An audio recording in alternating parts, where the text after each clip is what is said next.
he is. The man, the Holy myth. shit.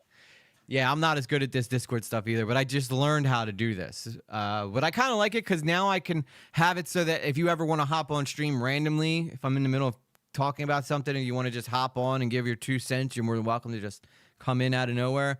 That way, everybody who's got a permission to this channel, I know is someone who I don't mind popping in whenever they want. Oh, dude, that's sick. Yeah, no, this is like a kind of a first time ever for me. So thank you for letting me kind of like come in and dip my toes into the live stream slop waters a little bit.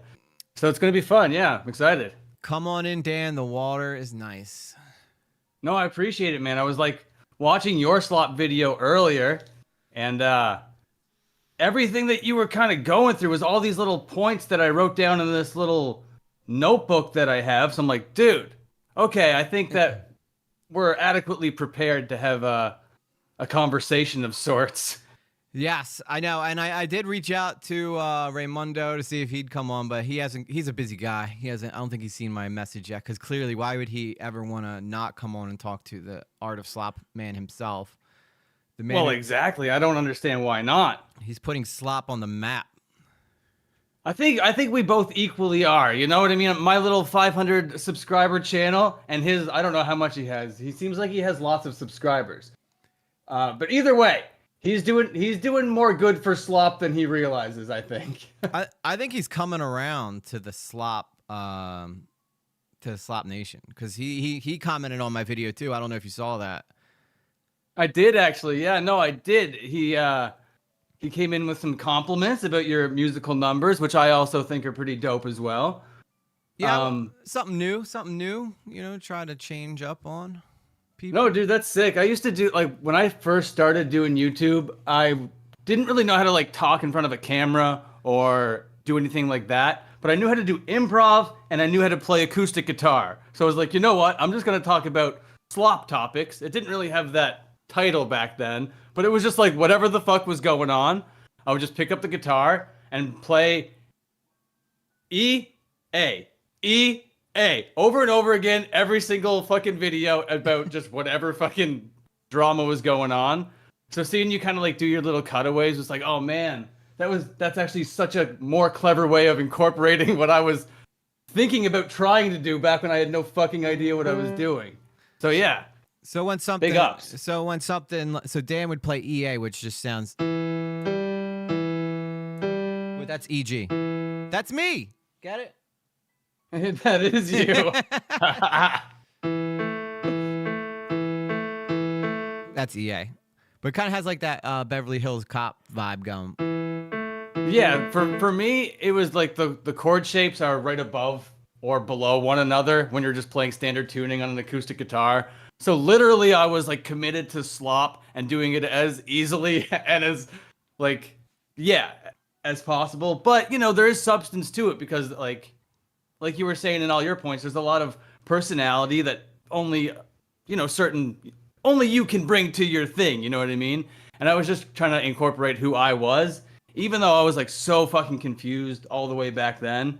But I'm starting to kind of come around to like an identity of who I am and what I am as a creator. Yeah, yeah. I've done a lot of like videos on people, and I was putting together this one video on this girl, and it actually never ended up working out, but she went through this journey. She went through the same exact journey that I did, where I started off just being a musician. You know, I was like, oh yeah, you know, I'm gonna play my guitar on YouTube, and I'm gonna be the next I can't remember I forget what the band is that always covers stuff acoustically, but they became really, really popular through just playing, you know, songs on YouTube. And I'm like, this is it. This is how I'm going to get famous. And that started 10 years ago. And then I was like, all right, well, nobody seems to really care. Actually, then was when Philly DeFranco was getting started. Aging myself a little bit here. But, no, dude, we're living such parallel lives. Like hearing you just talk about this kind of stuff is just almost like, I wouldn't go all the way to Goosebumps level, but I'm like, yeah, dude, you're kind of preaching to the choir right now, for sure. But anyway, I'm still listening. Sorry, I didn't mean to interrupt. Anyway, continue. Jump in where you feel free, man. This is open. No, I'm excited, dude, because there's not many times I'm like finding people to talk about like slop with that are also musicians that are excited about it in kind of the same sort of weird autistic way that I am. I don't mean to use that word so colloquially, but you know, I mean, yeah. So it feels just like I said, it's the first time. So if I'm weird or whatever, I'm sorry about any of that. Yeah, no worries, man. No, take my audience is super super kind. What's up, Moreau? I see Moreau showed up in the chat. Moreau's had quite the eventful week. He's been on Chud's stream quite often as the topic, because he keeps seeming to find himself in a lot of debates with people. But we'll get you on if you're interested in chat, Moreau. We can have you on after Dan. But yeah, so essentially when I got started, it was all music based. You know, I think a lot of us who transition into YouTube have some type of entertainment background, whether it comes from playing instruments or playing, or singing or being in a band or even just being in I was a theater kid growing up. You know, I've been actually just over the last summer, I was Jesus in Jesus Christ Superstar. That's where the hair came from. Dude, that's so sick. Yeah, I kind of have like improv background, not so much like drama kid theater, but like the adult version of that, where you go to Second City and you're like, I'm gonna go up on stage and make things up. I'm gonna be on SNL. I'm gonna make it, Mama. I promise. Just one more improv class, and I'm gonna make it. but I swear, your life savings isn't gonna be in vain. It's an investment in your future. Not true. But it's so weird, dude, because like YouTube was what I tried to do all those fucking years ago. Like, oh man, I've been with the platform since day one. I'm not gonna lie. I'm a 39-year-old man. I've been doing this since 2005. I was an animator. I was a musician. I tried everything on the platform.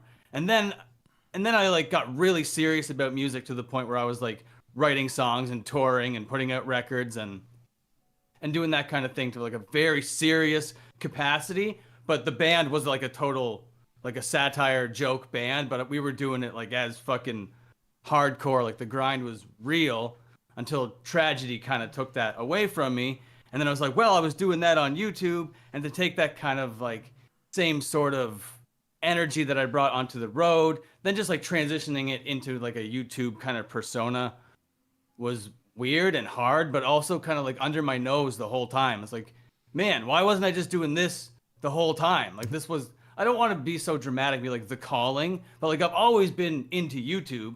So why was I so stuck up and like, I don't know about it, that I was like, couldn't get over the hump to just do YouTube, man. Just fucking do YouTube. Talk about the things that you just watch anyway. You're just as excited about it as the people that are talking about it anyway. You have just as much to say about it as all these fucking idiots anyway. So come on, fire up the camera and just like rip your shit, you know? And I know that I'm like, I watch a lot of stuff and I read a lot of stuff, so I'm at least somewhat informed, and I'm at least somewhat like passionate about whatever the fuck I'm talking about, and I think that that's like very apparent.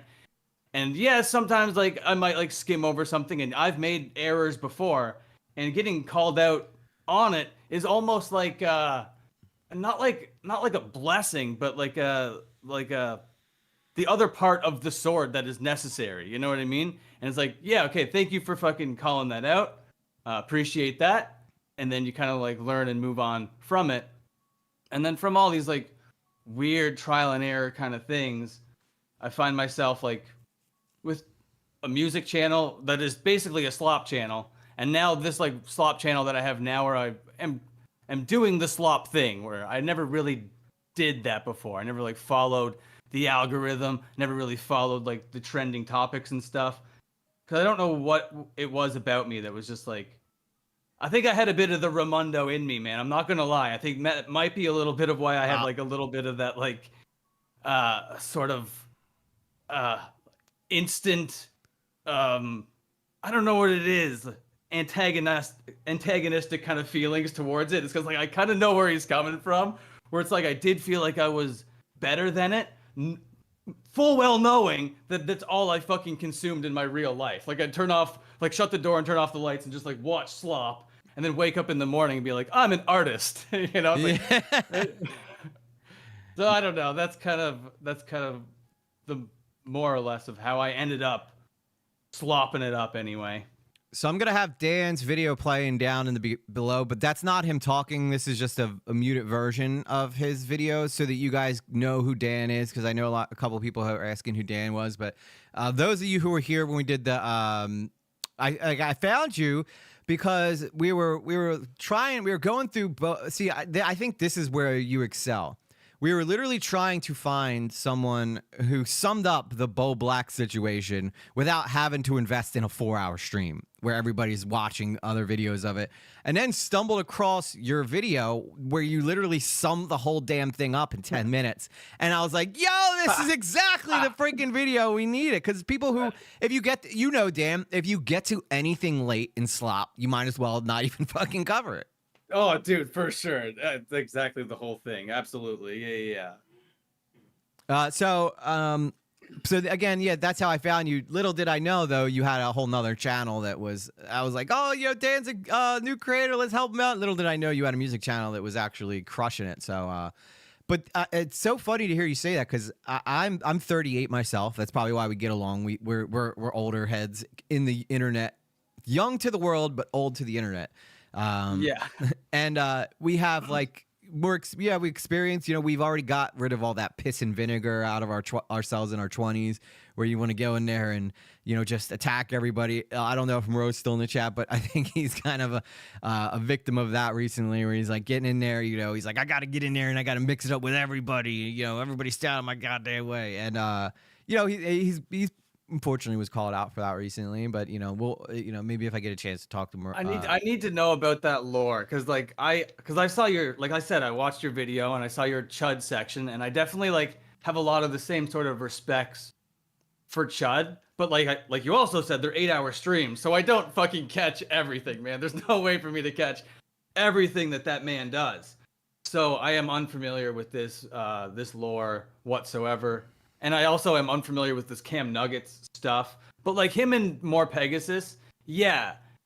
From what I can tell, they do kind of the same sort of they skip over parts that don't fit the big narrative, the big overall accepted story that everybody's just gobbling down, and they'll just skip over it completely, and then just really double down on something that doesn't fucking matter whatsoever. No, but you just skipped over the part where he just said everybody beats their wife, but he might not be the one that beats his wife. He just that's what More Pegasus did. He's like, okay, we're not going to talk about that. We're just going to move on from that. So it's yeah, if you're going to talk about the slop, you got to at least tell the full narrative that's out there. And that's kind of where I come from with the slop, and why I justify it is because it is a current event. It is a story that is fucking happening right now that people are invested in. Am I wrong? I don't think so. So I think if you come out there and tell that story, because it is storytelling, we're human beings, storytelling creatures, whatever, blah, blah, blah, blah, blah. Yeah. And if you can sum it up and tell a story in an engaging way, that is kind of the most humanistic part of YouTube of all time. And it is baked into our DNA to listen to storytellers tell captivating stories. And if you're telling a captivating story, tell the full fucking story. Why are you leaving shit out? So fucking r/YouTube sucks your dick. I don't fucking get it whatsoever. Because it's so easily disproven. The full story is out there. And if you're skipping over things and then avoiding the criticism, then it's dude, you're obviously bad faith in this, and you're not actually telling stories. This is a grift, and I'm moving on. Thank you very much. Good day to you, sir. And that's More Pegasus in a nutshell. And you just got to look at his channel for 3 fucking seconds to be man, this guy is just shitting this shit out to fucking appease a narrative that is already there. He's not adding to the narrative. He's not contradicting any of the narrative. He's not doing anything interesting on that fucking whole channel. And I'm okay, you are just regurgitating what other people are just blindly accepting because everybody's on the fucking Mr. Beast hate train. And believe me, I hate Mr. Beast. Mr. Beast sucks ass. But just to blindly accept everything because you hate somebody is, I don't know, man. It's ridiculous. It's stupid as hell. So yeah, More Pegasus is a bad slopper, and from what I can tell, so is Cam Nuggets. But I haven't watched any fucking thing of him. Moreau's familiar with Cam Nuggets. He got into a screaming match with him on a Discord, and pretty much Moreau kind of yelled at him the way that I feel like I would have had I mean, I probably would have been a little more strategic in the way that I confronted him, but you know, I think Moreau was like he was given his. You know, just the frustration of everybody whoever watched Cam, who hasn't been waiting for. See, these people are victims of their audience, right? They know their audience is coming there to hear how much Mr. Beast sucks. So, well, exactly. The pushback, the backlash, they're like so afraid of it. Yeah, because continue. If he even flirts with the idea of agreeing with something Nicholas Diorio says, or agrees with something Chud says, or Willie Mack says that's in. Which, by the way, I think Willie Mack's video was actually pretty scathing of Mr. Beast compared to a lot of the other people who've been apparent Mr. Beast sweepers. And, you know, but Cam, and, you know, if he says even the slightest thing that kind of lets Mr. Beast off the hook a little bit, his audience immediately turns on him. You see him double down on how much he hates Mr. Beast, which is... Dude, exactly. Like, all nuance is fucking lost. As soon as you be like, oh, good point, and that's all you say, now it's all of a sudden... You're the worst guy in the world, and you basically are Mr. Beast now. It's fucking ridiculous. How much is Mr. Beast paying you? I wish, bitch. Yeah, no, exactly. It's like, hey, yeah, no, these were the points I was making. Then I heard a counterpoint to that. You know what I mean? In the, like, I don't know how old debates are and how old fucking essays are, but point counterpoint is as old as, like, communication. I don't know, dude. So to, like, just to, like, blindly... turn down like good new information or criticism is, and especially when everybody's watching, is just kind of like a bad move. Because if you were, and I don't know if it, like, because it could be more strategic, right? Because even if he does agree with a Nicholas Diorio thing, it's engagement, baby. That's what you do. Sloppers love it. Get those people riled up in the comments, man. It's fine. It is okay if at the end of the day you're like standing on your own fucking laurels and like let the chaos ensue. People have like such an aversion to the chaos and take it personally. Let the chaos happen. You know what I mean? Don't take any of it personally. I know many people here might not be familiar with my main channel, but oh my God, the drama and the controversy that I've gotten myself into with like indie bands and hardcore bands and other content creators. Some of it good, some of it my mistake, big time. At the end of the day, I don't know. At the end of the day, it all worked out for me. And if you're a guy that's that big and you know you're just saying what's on your mind and you're saying your thing, then I think there's ways to leverage your own opinion and a crazy audience. There's ways to ride the chaos. I don't know. How are you doing like Rolling Stones type journalism over on and believe it or not, like Chud had Stephen Asak on, I guess, who was a former Rolling Stone journalist on, and he was like, whether these sloppers agree, it kind of turned it into a slop conversation, which I was there for. But he said, whether these sloppers agree with it or not, you are a journalist. If you cover a topic, you're a journalist, whether you want to be one or not. So if you're giving wrong information, people are going to get mad about it. Would you say that your other channel was kind of approaching music from like a journalistic spot where you're talking about like things that are going on? I actually have not got a chance to go watch your main channel. Just because I'm fine, no worries at all. It is a slop channel, but about music, and it used to be like it's gone through a huge metamorphosis, man. But like, what got me into the algorithm initially was mosh pit commentaries, which were basically I would take, you know, footage of mosh pits, but call them like the wrestling matches, and I would name all the moves, and I would nickname all the slam dancers, all the, you know, the stage divers, give them all like personas and draw out these fucking like storylines or whatever. Really ridiculous stuff. But then I was doing that to celebrate the bands that I loved, and I was doing it in such a way that like I guess they weren't used to, and in a way that they didn't approve of. So it caused way more drama than I intended, because what it was like a love letter to hardcore music, a love letter to moshing. But then all these hardcore bands started to like call me out and be like, I am embarrassed every time I'm in these videos. And then of course, if they're doing that, I'm gonna respond, and then through this drama I'd get monetized. And anyway, like, yeah. Well, we grew up, I'm assuming, like I grew up in the hardcore scene too in Philly, and so I mean, being the same age, you know, Bad Luck 13, Dude. Like being raised watching that shit on VHS tape that your friend had, of watching those concerts and how they just divulge. So then you'd end up going to like a hardcore concert, you know. Now I don't know how hardcore Thrice is, but I remember at the time, you know, we'd go to one of those. I've had my nose shattered several times at shows from somebody just kicking me from standing too close to the pit. Yeah. What are they called? Crowd beaters, crowd killers. Yeah. Yeah. Which they suck, you know, because nobody's gonna want to come back and see the band. Believe me, man. Like, and there's so much drama in that. So I took like everything that I loved about like slop drama content and just applied it to the hardcore world. Essentially, is what I pivoted to after like the mosh pit commentaries, because like, yo, this is causing a lot more drama than it needed to. So I learned from the best. You know what I mean? I took the fucking Augie RFCs of the world and the fucking whoever else I was watching at the time of the world. I was like, you know what? I'm just gonna pivot this into drama content. I'm gonna talk about the drama, because as long as I've been with like the hardcore scene, which is, oh my god, man, like 25 years. I hate to fucking say these numbers out loud. Yeah, it's like where did time go? Yeah, it's always been like the most dramatic fucking environment ever. So I figured, hey, I'm gonna just do commentary on that. Nobody's doing that, and it worked to an extent. But there's such a ceiling on that. There's like 5 hardcore fans in the history of the world, you know. So you're not really doing it to a broad audience. Yeah, I'll be honest, Dan. We are not fans of D'Angelo on this channel.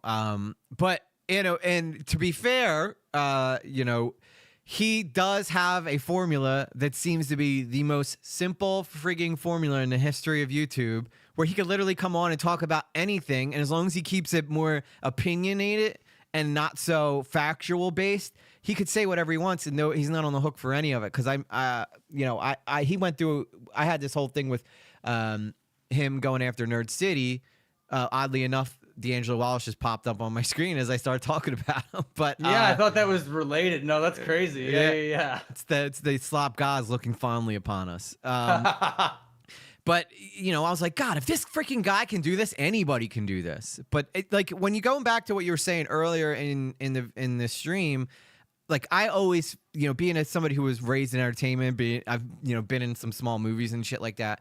I always like, well, you know, if I can't, either there's 2 directions I have left for my age.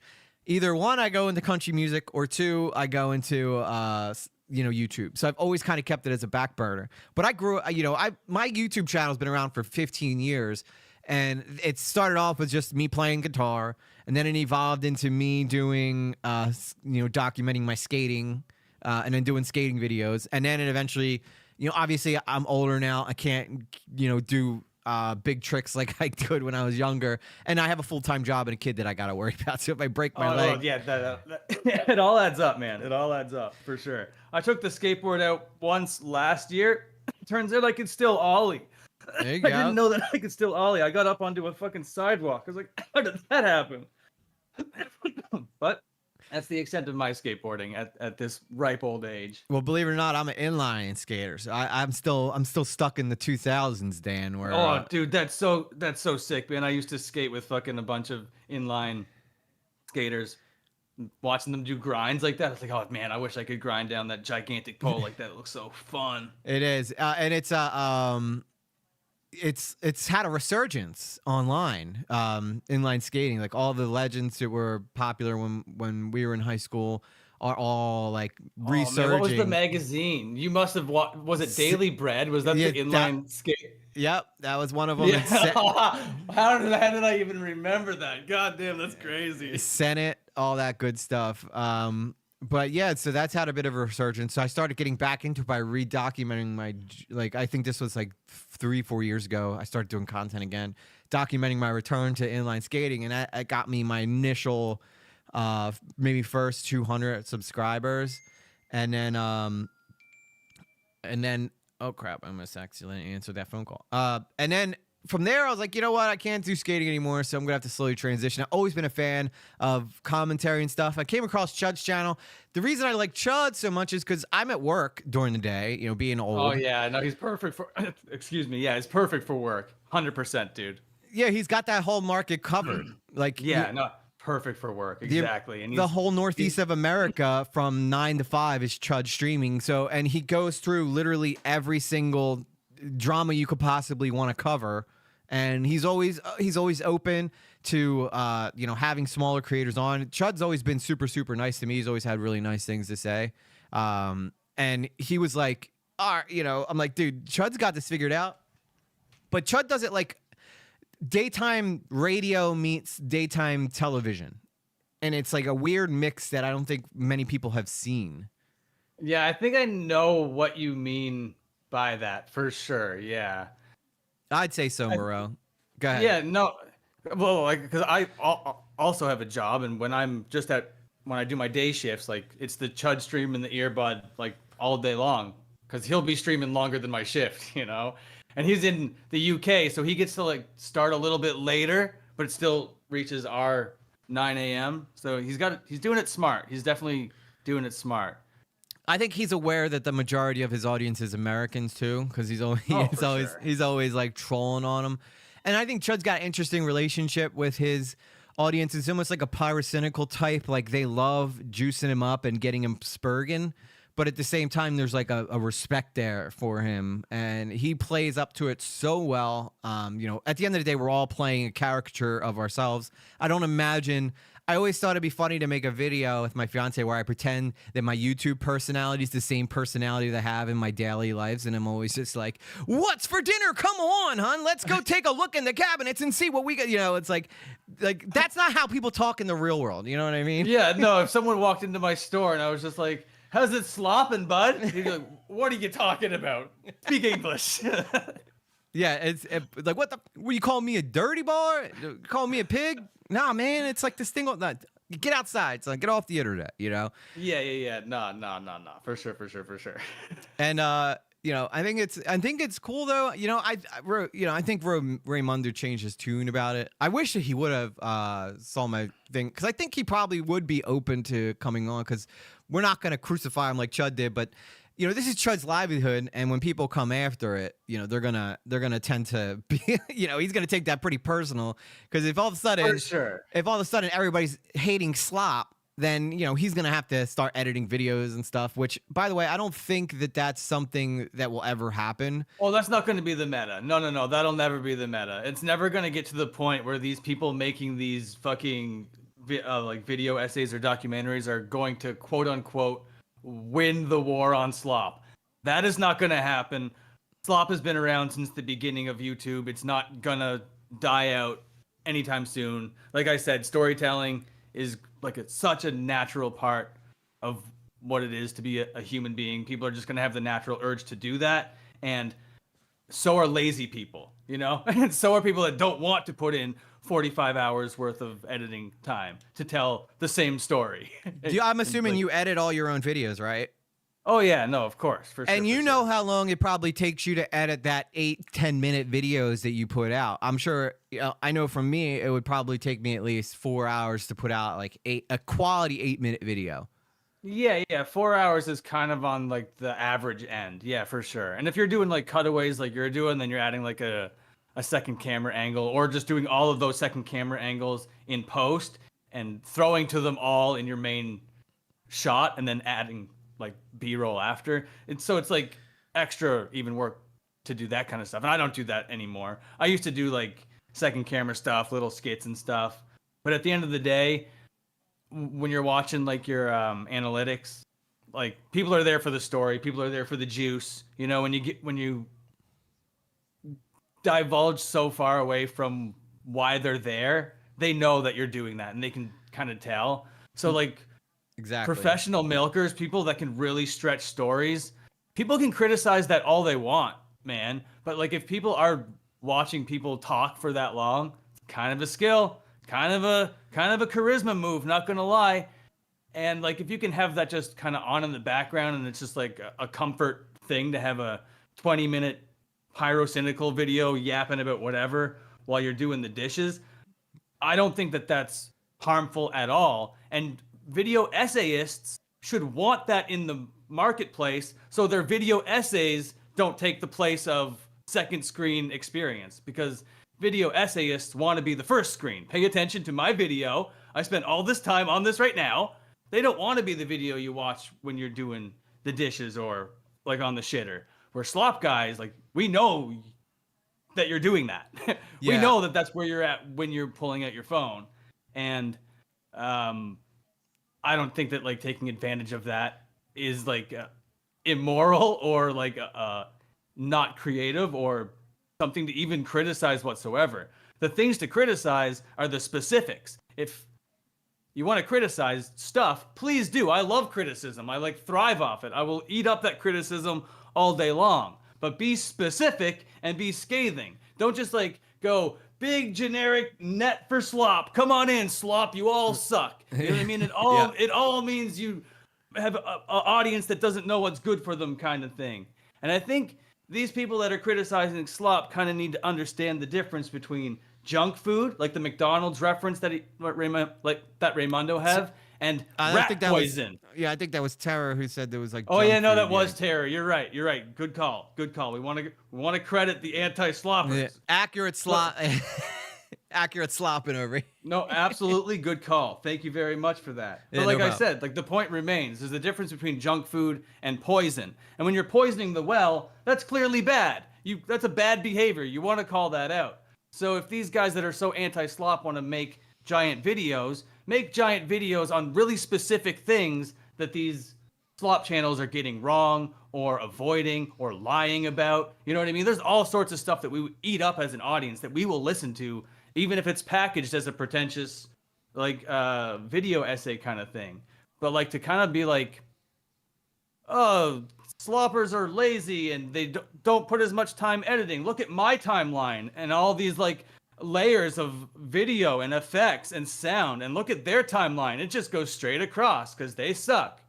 I don't know if that's really a fair criticism, because that person probably has a decent retention or watch time, because they wouldn't keep doing it if they didn't. You know who I think the true original slopper was? Joe Rogan. Original slopper? Yeah, the original OG slopper. If you go back, right? What is the number one reason that most people tune in to Joe Rogan? They want to hear his opinions on stuff that just happened. And usually he has videos coming out daily. And granted, it'll be maybe 2-3 days behind because, you know, he sends them out to get edited and post and stuff. But like a war breaks out. Oh, what's Rogan got to say about this? Or Trump got like, oh, what's Rogan got to say about this? You know? Yeah, no, for sure. Yeah, like, yeah. But I don't know if I'd say original. Maybe like modern day original, kind of pioneer in like the podcast space for sure. But like following trends and following topics and being salacious and juicy, that's like a tabloid thing. It's been around forever. But like, true, fair point. But like I get your point. If we're like like our kind of slop and kind of where we're at with it in this kind of then I definitely would agree with that for sure, 100%. And even though you don't necessarily always agree with it, or me personally, because that's the thing about all of these sloppers. I don't agree with everything that all of them say, but that's why I watch them. Different perspectives. Like, I don't know if you know Paige Christie. The community used to know her as Petty Paige, but I watch her because she's British, which I'm not. She's a mother, which I'm not. She's black, which I'm not. She's gonna say something completely different than my opinion, and that's what I want, bro. Like, if I just wanted someone to just shovel the same shit down my throat, I have thousands of my own videos I could go fucking watch if I wanted. Good point. I don't know, man. Different perspectives are very important, I think. I think that's huge too, and and a lot of times, even just taking the opposing side can be an interesting experiment for channels. Like, if you're like, okay, everybody's taking this side. What if I just, maybe I take it from a different approach now. Obviously you don't want to do that like on like really extreme cases where people are going to be like, oh, well, this guy's clearly like up to some seriously negative shit. But like, if you're like, maybe you're like, everybody's like, oh, but I think I tweeted you and I was like, I want to do a video, because we were trying to figure out how to collaborate. I was like, I want to do a video day where we talk about how everybody's claiming autism to get out of everything. And you're like, whoa, you're like, that's a little spicy. It's like a spicy topic you got there, bud. Yeah. But I think it's true. If you look, especially nowadays, Bo Blacks, for instance, everybody's like, okay, and then you'll see autistic meltdown in every single title in the community growing and growing as far as reasons to excuse spurging.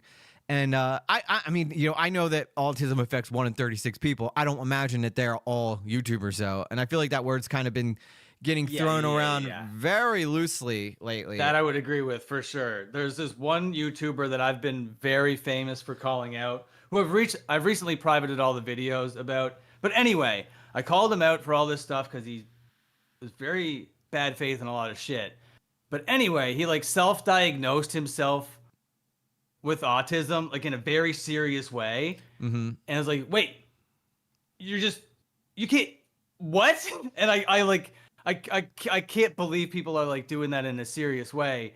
And it's like, it's actually happening in like the mainstream of the slop meta now with cases like Boblax and BPD and fucking Boogie and cancer. What's with people saying that they have stuff that doctors need to tell them that they have before the doctor tells them that they have it? It's insane. It's insane. That whole Boogie thing was insane because if you did something like that maybe 4-5 years ago, you're not coming back from that. But nowadays, it seems like, especially if you have Keemstar looking out for you, you might. That's what I was just about to say. Like Keemstar's really leveraging that, man, and that's like Keemstar's biggest strength is knowing how to leverage whatever drama is going on, how to leverage the conversation, how to leverage the narrative at whatever cost. Doesn't matter about reputation, doesn't matter about money, doesn't matter about anything. He knows exactly how to leverage a drama, and when he smelt that green in those fucking lol cows, man, that was the best thing that could have happened to Boogie, man, to get Keemstar protection like that. That's insane. Yeah, absolutely. And then with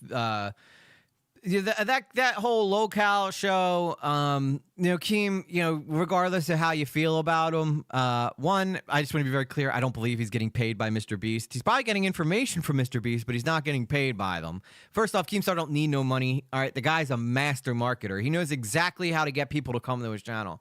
But the thing is, he has no problem blurring the moral lines where, I feel like a couple, like us, I feel like me and you, like, we tend to be like, okay, well, I'm not really trying to just go out and do something just absolutely going to just piss off everybody just for the sake of some views. I wouldn't do it. Yeah. I'm not, right? No, there's no way that but I can recognize what he's doing and kind of describe it accurately, but not in a way that's like scathingly negative. You know what I mean? Like he is like he's riding the narrative, finding a way to leverage it for his own benefit. And he's been so fucking successful at it for as long as I can remember. Like his track record is crazy. All the times he's had to bounce back from stuff that he should not have bounced back from. Oh yeah. And I have to really preface, I do not like Keemstar. I can't watch Keemstar in good faith, right? I watch him in the same way that I would watch like Alex Jones back in the day. Like, get a load of this fucking guy over here, bro. And he's like, his talent can't be just like overlooked because of just how shitty he is. Like, yeah, he's pretty shitty for sure. But yeah, like, I mean, he told his whole entire audience he hopes to get cancer one time. I mean, he's dropped the gamer word, like screaming it. Like it's yeah.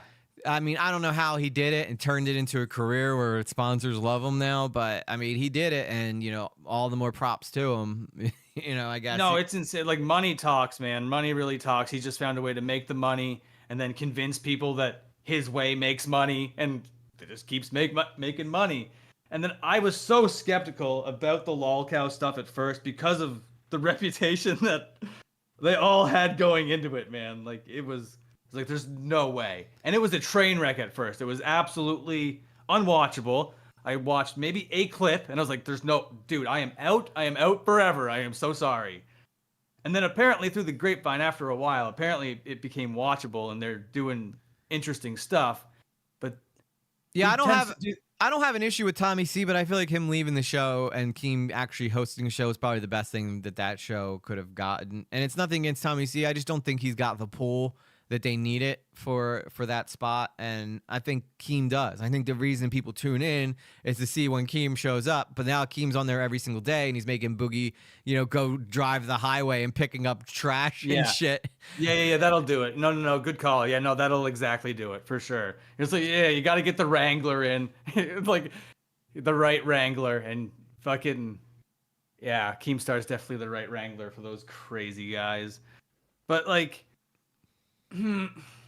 Tommy, like, I didn't really know what was going on with Tommy C and that drama about him going in and out. But I'm so in and out with Tommy C. Like, that guy goes so, like, he swings his pendulum so hard one way or the other that I'm just like, I'm in one day, and then the next day I'm watching, like, God damn it, Tommy C, what are you on, bro? And then the next day I'll watch, I'm like, yeah, right.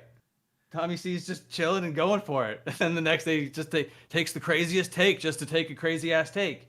And he knows that that's why he's at where he's at, because he would kind of, if he kind of like played the game, he might be more successful than he is, and he might be able to have the pull that even like a fallen Keemstar has.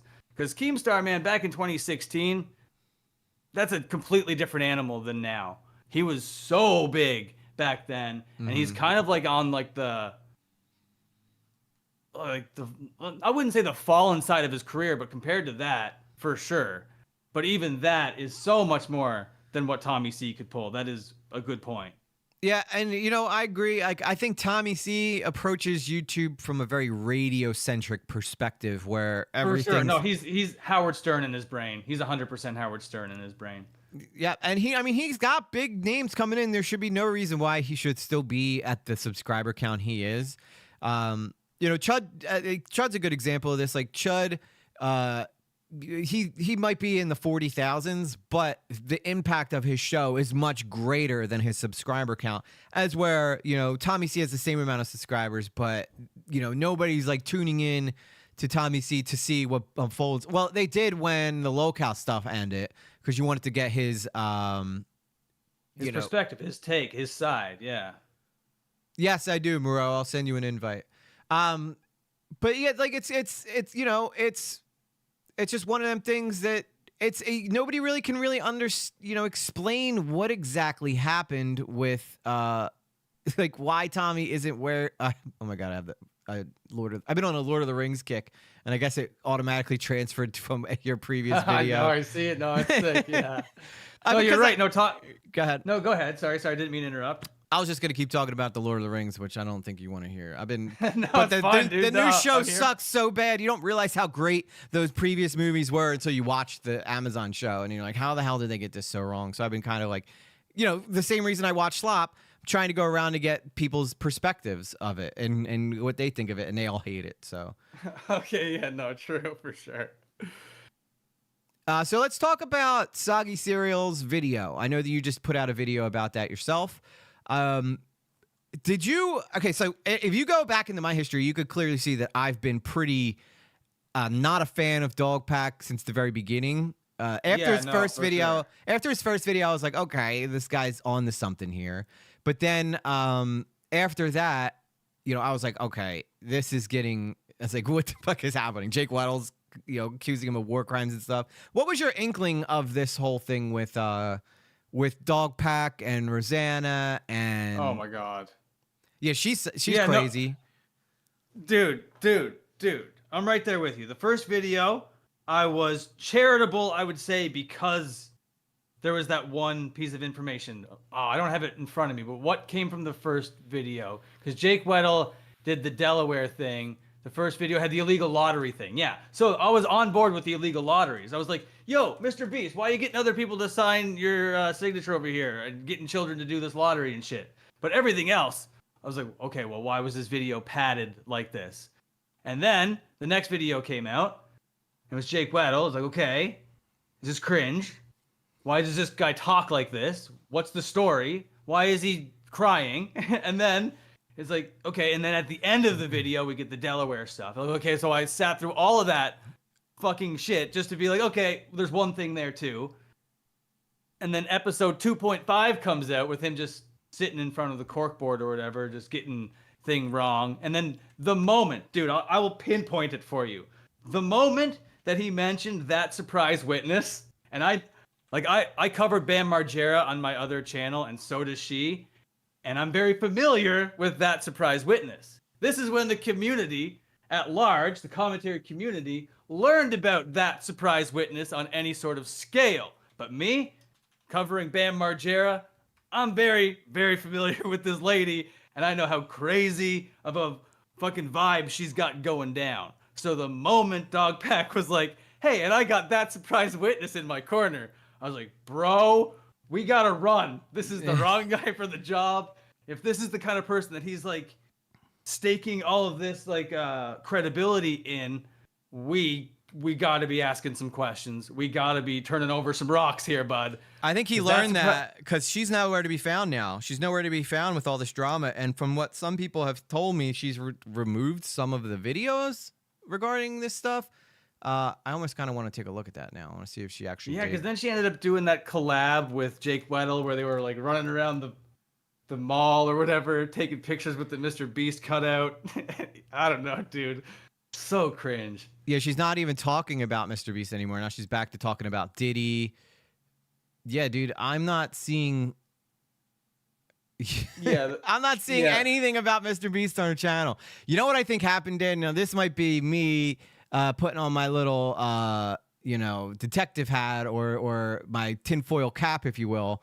But I think that she felt like she was the Rosanna of that group until Rosanna became the Rosanna of that group.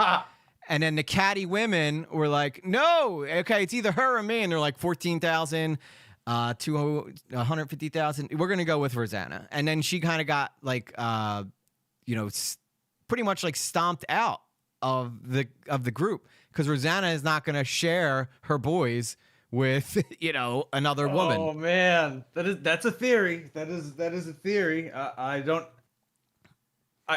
Yes, that is a theory for sure. I don't know if I agree or disagree with it, but like I think the premise of the theory is correct. Like I don't know if about the infighting or whatever, but I do think that they like saw 14 million subs and thought that they could like level up their message by going through Rosanna for sure. Because nobody knows that surprise witness, man. Nobody. Yeah, I mean, and then once we got wind of her, it was like, okay, well, that's strange. She's probably older than us, from what I've heard, and she's still. Well, yeah, she's like a little bit, but she's like an absolute kook. She calls herself the queen, like unironically. She says that she has like the queen's court. Unironically, she like thinks her opinion is the opinion. Unironically, and these are the things that she just like says in between sentences as she's like motor mouthing her way through whatever topic. Like, okay, yeah, okay, queen, I get it. And it's just like, it's such a redundant bit that as soon as you start putting like any sort of like credibility on it, then it's like so instantly disproven because of how fucking crazy she is. Yeah, it's insane. And growing up in Philly, that we know very well about Bam Margera in this area because this is where he's from.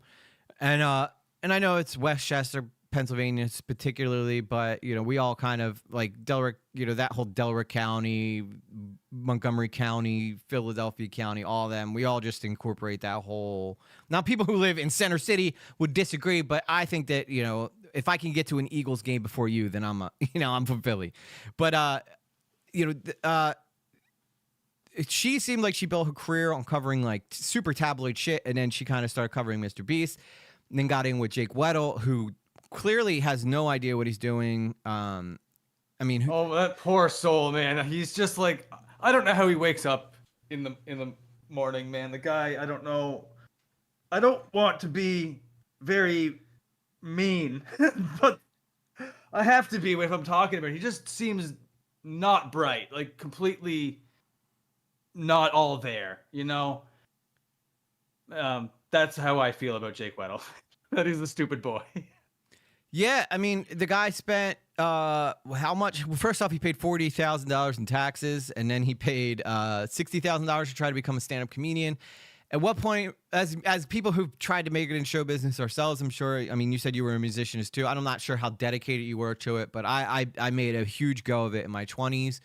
Yeah, no, me too. It was like, yeah, for sure, 100%, same. At what time do you pack it in and go, okay, maybe this just isn't in the cards for me? And no, not only that though. It's like don't like play the victim card. Don't play the "it didn't work for me" card, and don't tell stories and try to get sympathy from like the failure of trying to be a comedian or a musician. Like 99% of creative people, I'm being hyperbolic, but like everybody has like a lofty dream like that, a creative person, you know what I mean? It's nothing to be ashamed of to have gone out there, tried it really hard, did the grind, realized that the grind wasn't going to pay off, and pivoted. There's no shame in that whatsoever. Agreed. So to like try to like I don't know, like milk fucking sorry for my language, man. I'm from Newfoundland.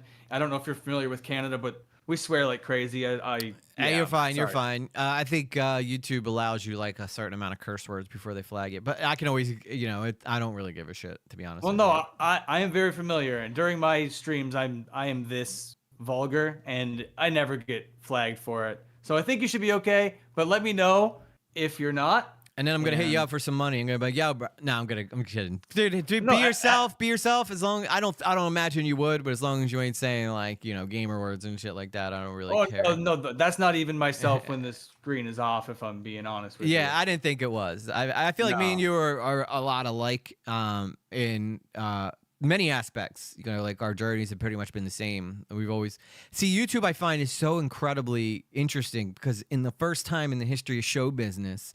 Here's a way to become famous through hard work, which never has been the case. Like you could go try to become a Hollywood star and go to every single audition and but if you just don't get picked, you'll never get seen. Yeah, exactly. Like that's hard work, but you're still fucking scrubbing dishes for the paycheck. You know what I mean? And here I am sitting in my room, and I'm clearing a paycheck every 23rd of the month. I'm not. I think that's like. I'm so over the moon about that. Are you kidding? That's, of course, the creative child I was. If I could go back to like the 9-year-old that I was, be like, you're gonna make videos in your room about Linkin Park and Scientology and get paid a bag every month for doing it, and it's gonna be awesome. I would be like, that's sick, that's amazing, and that's my life. So I don't want to ever like take this for granted. I don't want to ever feel like I don't want. Yeah, I think it's an amazing creative opportunity and shouldn't be looked down upon because it is just YouTube. And your point about like through just hard work, that's such a good observation, man. I really like that. That's really cool because like I worked my ass off to be a musician. Like worked my ass off. Yeah. And at the end of the day, cost me money and a lot more than that if I'm being honest with you. And this, doing YouTube, is work every single day, but it only gets more positive and positive every single day. It only goes up. And even if it is only in like small increments, that's sick because it's from a creative output. And that's all I ever wanted to do was make my living being creative. It started off drawing and then improv and then music and then back to improv and then music again. And then, oh my God, YouTube's been here the whole time. Studied animation, So Exactly. And I think Yeah, so- that's huge too, is that us artists have never really had that. We've never really had that extra little, like nobody's going to buy our art, unless you get lucky and someone's like, well, I'd put a price on this of $1 billion or some shit like that, which rarely ever happens. And there's so many amazing artists that you see who could never, like, it's like almost like that old saying, oh, you're going to college for art. Like you enjoy like working at McDonald's or something. Now that's not the case. Now you have and you can get started with just your phone. Everybody's got one. It doesn't matter how Yeah. shitty your camera is. If you can learn how to clip it together into a video, even some people don't even do that, and they still end up finding success online.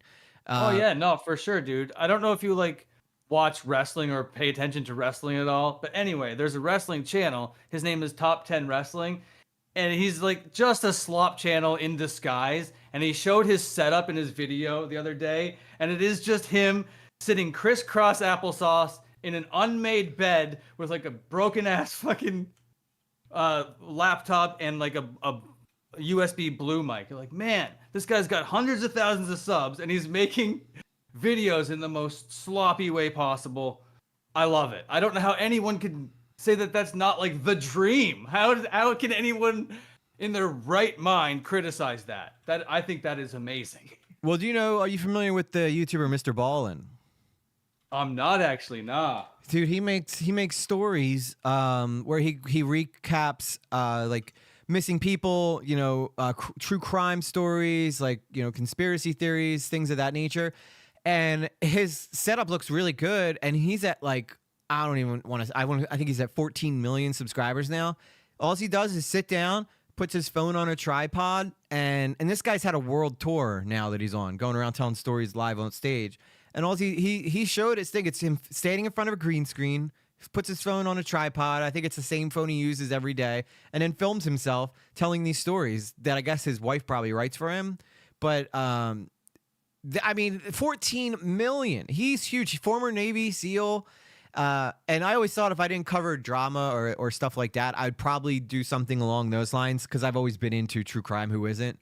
If we're looking at drama from a human condition perspective, then we would look at true crime the same way. I think it's the same exact reason why people go and watch true crime. It's like, oh, thank God that's not happening to me. So it's the same reason we watch drama. Oh, thank God I didn't fuck up like that guy. You know what I mean? There's a lot of like root bases in those two kinds of content for sure. Yeah. I would agree with that. Yeah. No, continue. Sorry, I have nothing. I thought I had something. I didn't. I know anything. you look like you're about to go on a big long I'm about to change your life, son, and explain to you why true crime is nothing like drama. No, I'm kidding. No. There's stunning similarities for sure. Absolutely. And one is more extreme than the other. One's like, thank God I didn't get murdered viciously and then bagged up and eaten months later. And the other one is like, thank God I didn't get a Discord call leaked. So there's, it's so true. But like the same itch in your brain, I think is there, and the same sort of interest that you have, the same sort of like, yeah, I think it comes from the same spot for sure. Even though one is much more extreme than the other. It all comes down to one thing, Dan, and that's how the hell is everybody else reacting to this? Because I know how I feel about it. Yeah, no, for sure. Like perspectives and stories, and like you're saying, if a guy is making 14 million subscribers with his phone in front of a green screen, it's probably the hell of a storyteller.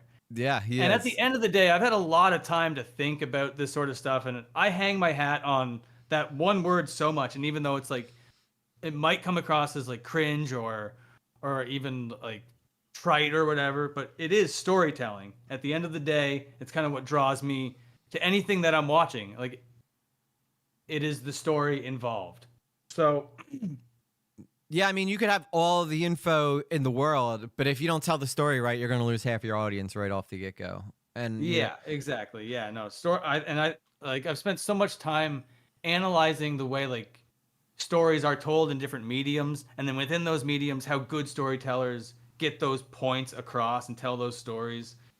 And that's why it's like, I find it so egregious when a WestJet comes along with his slop video and does an awful job telling the story. I'm like, tell the story, buddy. Stop just going like, this happened, quick joke about this thing that doesn't add any context, and then this happened. Oh, but this is the part that I'm getting completely wrong, and then this happened. No, not and this and this and this. That isn't a fucking story. I'm not invested in that. So that's kind of where I come from when it comes to slop that I enjoy and that I don't enjoy, is if like the story's being told. And since I don't know, man, listen to stories and also tell stories, I'm more susceptible to when people are just like phoning it in and just kind of like going, they just wrote like literally point by point by point and are going down their bullet points, and they're not really adding any editorializing or any jokes or any context. They're just going point by point by point. Oh, and then I'm going to put in a meme here, and then a Vine boom over here. That's going to save my ass here. Oh, but it's like a bunch of like Zoomers watching. That doesn't matter. They're going to recognize this like a little Fortnite dance that I'm going to put in out of nowhere for no reason whatsoever. Yeah, who put that slop video out that was like, there's a type of slop video that wants you to believe that it's better than actually slop video. It's like, I think it was like that kid that Chud tried, maybe Terror, I think, did it, but he he had this whole thing where he goes, and then there's the whole type of slop video that wants you to believe that it's better than slop, but at the end of the day, it's really just slop. And I think that's where I fall in, where it's like, oh, like I do a lot of the editing and stuff like that, because even though I know that probably the majority of people probably just put me on in the background and then go off and do dishes or whatever and just hear whatever I have to say. But you know, at the same time, you know, you get the value of that, or else you wouldn't use your face cam and stuff, because there are people who will put you on and want to see how you present yourself, which, by the way, I got to admit, you do a great job at, you know, your little word of the day, rainbow and stuff like that. All those little things are what keep people coming back. You know what I mean? And I think that you definitely... No, I appreciate that, man. And I think that you have a really solid thing going on. I think that your slop video is so underappreciated. When I saw it at only 400 views, I was like, this is egregious. We need to change the world immediately. Because I think you did a great job with it. You nailed every single point. You were just so meticulous with the point. You're like, okay, here's the thing that they're saying. Here's what I disagree about that point. Very clear, very concise. And it wasn't just clear and concise. It had that little musical number. And then you were talking to yourself, but you didn't dress up differently. It was like so clearly just you. I loved every bit of it. I thought it was so fucking entertaining. And because you were just nailing every point in a just like an easy, digestible way where you show their point, very fair, very charitable, and then this I disagree, and then even showing the points that you do agree with, like how, you know, commentaries like oversaturated. Yeah, it is oversaturated, but the way that you kind of found the good thing in that and the silver lining in that, I thought was the kind of like content that you don't see a lot. People are just so willing to go and just like make the same observation everybody else is, but because they're doing it as a British person, it makes it different, you know? It's so the way that you, but the English accent takes you far in America. Yeah, no, for sure. But like, there's a way to express yourself doing it. And I think that you did it in such a crazy, underappreciated way. Yeah, I mean, I'm not out here to... I think that there's... hey, what's up, Soul? I think there's always I mean, you know, I think that Tommy C is not the only person affected by the Howard Stern aspect, where it's like, all right, let's go in here and say some shocking shit that's going to get people to be like, oh, I got to... So, but now we have an oversaturation of edgy people in the commentary space. You know what I mean? And that leaves some room open for some, yeah. And in one way, you can't be too nice, because then nobody's gonna watch you, because then you're milquetoast. But then at the other, I mean, you could be like Cam Nuggets, who seem to. By the way, like the way you were talking about more Pegasus or WestJet, I mean, that's how I feel about Cam. I have no idea why he's getting the views he is. I mean, his takes aren't groundbreaking. They're not even insightful. It's just simple. This is what happened. Yeah, so, I mean, that's kind of weird, huh? And then this has happened, and that's also kind of weird. And I'm like, how is this guy? You know, and then you're like, you pour in your heart in your videos being like, listen, guys, this is why you guys are all motherfucking wrong, all right? This, you know, and I know that, and I'm speaking from experience as people, you know, like guys like me and you who enjoy watching that kind of stuff. It's like easy to say, because it's like, okay, well, why do I like watching it? All right, this is why I like watching it. Well, let me just tell people why I like watching it. And I imagine that they probably, you know, they might have their own reasons, but at the end of the day, I feel like it's going to be similar to the reason why I like watching it. Because I'm a human being. I like to consider, I'm somebody who's out in the world every day. You know, the people who do YouTube for a living full time tend to, I know, the more success you get and the more you have to sit in front of your computer, the more detached you become from the outside world, which gives guys like me and you an advantage in that we're still out there working every day at a full-time job. I think this is why Nick Durio does so well, because even though the guy's crushing it on YouTube, he's still working a real job, which gives him that, what makes Nick so appealing to so many people, his ability to know what like the realistic take would be in a situation, because he's still out there working on 9 to 5. Like, he doesn't need to. He probably could quit and do YouTube, but you know, he still works a full-time job. And I think that's an advantage to him, as opposed to someone who might just sit there. and do YouTube all the time. Now, Chud, I think it works for him because Chud's like our age, and Chud has worked his whole entire life, so he can use that life experience. But a lot of people who come out who are like 20, like 19, 20, getting into the commentary space, haven't had a whole lot of life experience, just grew up watching Turkey Tom, and they're like, as long as I say skibbity 100,000 times, everybody's gonna like me. Dude, yeah, no, 100%. You're not wrong, 100%. And Augie took like that year off because he knew the road that he was going down. He's like, oh my God, I'm just going to turn into one of these terminally online losers if I keep this up. Because he got an audience early. And it's not just unique to commentators. It happens to people. If you get like, even just like child actors, it's like a tale as old as fucking time. If you get too famous too early before your brain knows how to handle it, man, God, that could lead to some very toxic behaviors and traits going forward. Yeah, I'm untouchable. Yeah, no, I can do exactly. no wrong. Yeah, exactly. And then when you get called out for stuff, it leads to some really embarrassing responses or lack thereof. Yeah. See, if but as far as, Moreau like, in the comments say, my goal is to be more terminally online. But I think that's why you keep ending up getting yourself in trouble, though, Moreau. I mean, I guess it is a fine goal to have, I suppose. I mean, he's really good at getting. I mean, I've done like big time, investigations into serious allegations against people. So excited that Dan Fram I've been on is Chud here. maybe one time. Love your Moreau's EG. been on there for the whole past week from just simply getting into a debate with someone and taking the other side and just causing as much chaos as possible. It's working for him. Everybody knows who he is now in the commentary community, which, essentially you got to stand out some way, right? Especially if it's oversaturated. That's how a lot of these newer commentators are coming up, because they know the chat is filled with like other content creators or wannabe content creators or people that are just like so tuned in to the meta of the commentary community. And guys like Alex Gekmo, who doesn't even make content, who just knows how to rile people up. Just give me one second, Dan. I want to say thank you to Soul. Thank you so much, Soul, for the donation. Oh, huge! What we got? Yeah, I gotta make sure you show love to the dono people, because Soul's also my top contributor. Please. So yeah, keeping the lights on over here. That's Soul right. And Luna. You guys don't understand. We have our cup out, being like, we'll talk slop for fucking change. Shaking it, being like, you want to hear about Mr. Beast? Oh my God, that would be a genius idea for a video. If slop commentators were in the real world. extra, hear all about it. For 25 cents, I will tell you the latest drama involving a Cheeto. Oh my God. Dude, that dude's so funny. That dude's so funny. In a bad way. You like the transition? You like the transition there into the new topic?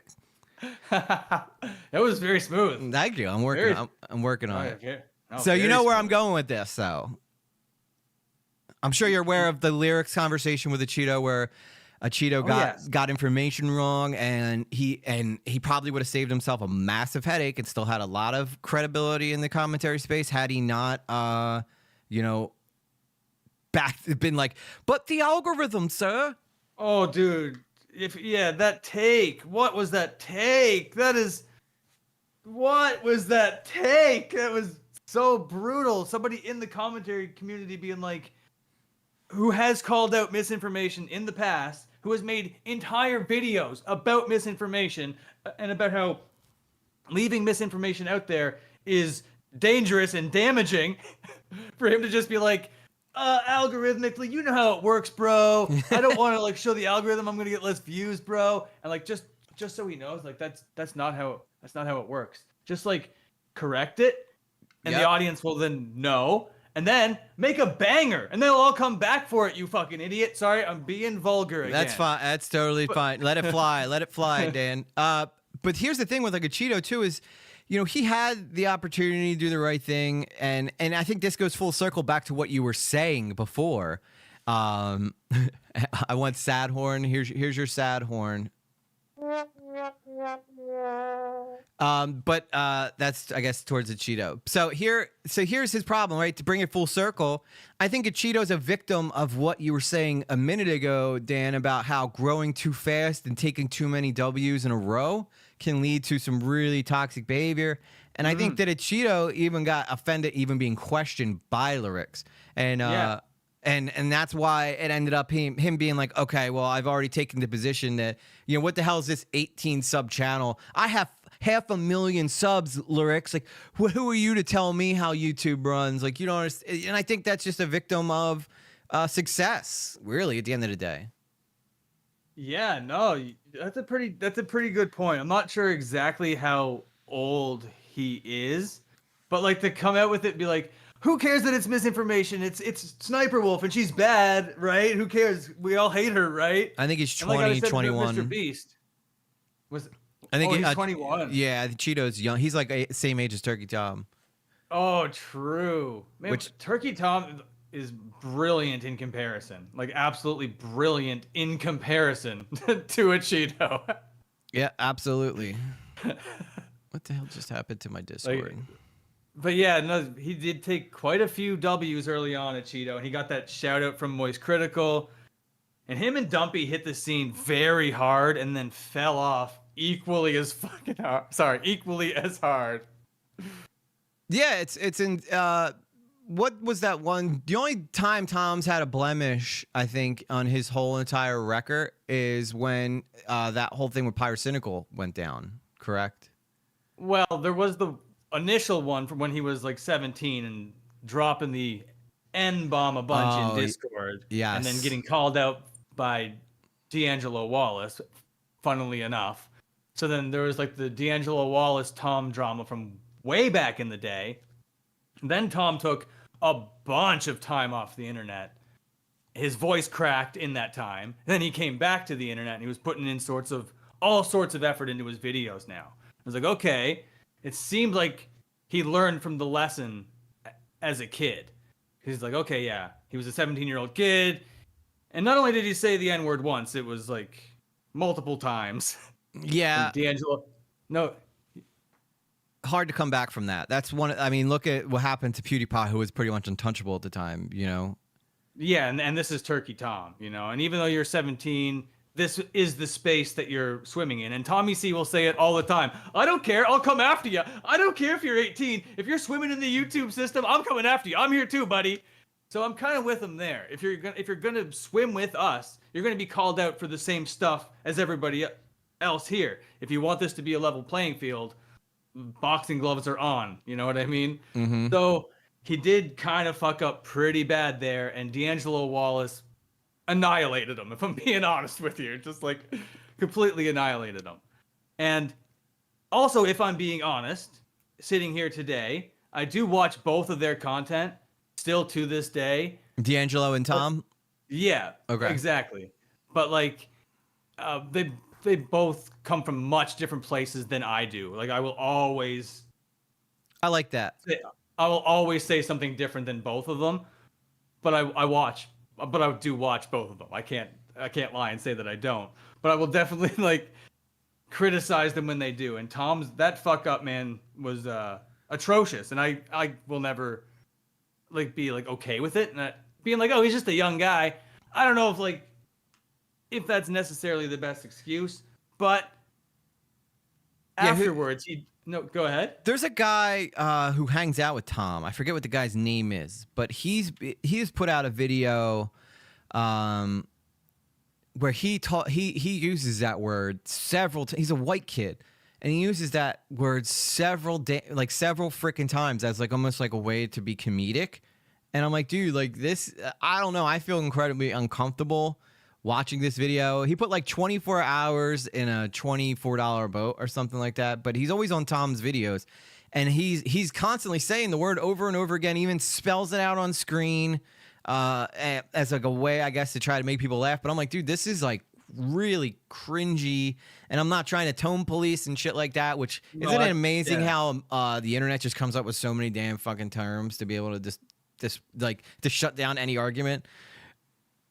You're tone Yeah. policing. What does that even mean? Yeah, no, exactly. Yeah, no, for sure. There's a lot of weird things to just like stop conversations from happening and getting your audience to be like, oh, they're moral effing. That was, man, the Goon Squad and their terminology was very toxic for the longest time, and they would just like throw it around. But like, I don't know, man. When it comes to Tom, like I said, I do watch his content, but not like I have Tom Dark and his main channel both hidden, and his clips channel is not. And when he has a clip come up, because I have a slop channel, right? And he's a content that I've made content on D'Angelo and content on Turkey Tom, and his cheating scandal was worth watching, you know, because I disagree with him completely on that thing, and it was an opportunity to make a video on it, and it was the biggest video on my channel. So watching people you disagree with and admitting that you watch them isn't like a stamp of approval of their behavior or them as people. You know what I mean? And Yeah. especially if you're a content creator and are looking for stuff to talk about and enjoy and just love and thrive off of the YouTube space, then I think that it's okay to say that you watch people that you don't even like, you know? Yeah. I sometimes if I'm like if like I do something similar when I see Chud, and if he starts covering a topic that I'm like, oh, you know what, this seems like something I really want to talk about, I shut it off because you know, I can be susceptible to absorbing Chud's opinion into my own content, and I don't want that, because then I'm not organically giving my own perspective on things. I'm just basically repeating what Chud said. And even though I think Chud's very based with a lot of stuff he says, and we usually end up arriving around the same area, it's also like I don't want to have an idea pop into my head that I know Chud said and then repeat it on my stream. So you know, so I will purposely click off if he's covering a topic that I think that I'm probably going to take, you know, a look at myself. And that's just a way of trying to be able to stay original to you know, the Dude, content. I get that for sure. I think we're all a little bit guilty of that, and I think that's just like the way that we're wired. But like, and I've definitely had to find ways to navigate that exact same thing as well. And what I found, like, if I'm gonna say something that I know the audience has heard somewhere else from a much bigger creator, then if I just say, like Moist Critical said, blah blah blah blah blah blah blah, you know what I mean? Then at least it frames it like I'm not trying to just like steal this guy's opinion that everyone knows came from this guy. Just like a quick nod to that opinion as it pertains to the narrative of this story, you know? And then if I can interject like a Chud Logic quote as it pertains to an opinion that I have and it enforces it, then I don't think that there's any harm in like even big upping other people for helping inform your own opinion. You know what I mean? We're all absorbing other things from things. And I think it's okay to be like, yeah, this person made a point and it influenced the point that I had, and now this is the opinion that I have. And I think that that's totally like an okay thing to do. But what's not okay is to just like watch, I don't know, a Mudahar video and then cam up and then just basically do that again. You know what I mean? And there are people that are guilty of doing that and have had to pivot because they got called out for just, yeah, we all saw the Mudahar video, buddy. Yeah. So thanks for replaying it for me on your video. Yeah, no, exactly. It's funny you brought that up because that was literally where I was heading next, about where you think slop is a problem and where you think it excels. I think we've covered where it excels. In your opinion, where do you think that slop like needs to improve? Because if we're going to be fair, we have to look at the good and the bad.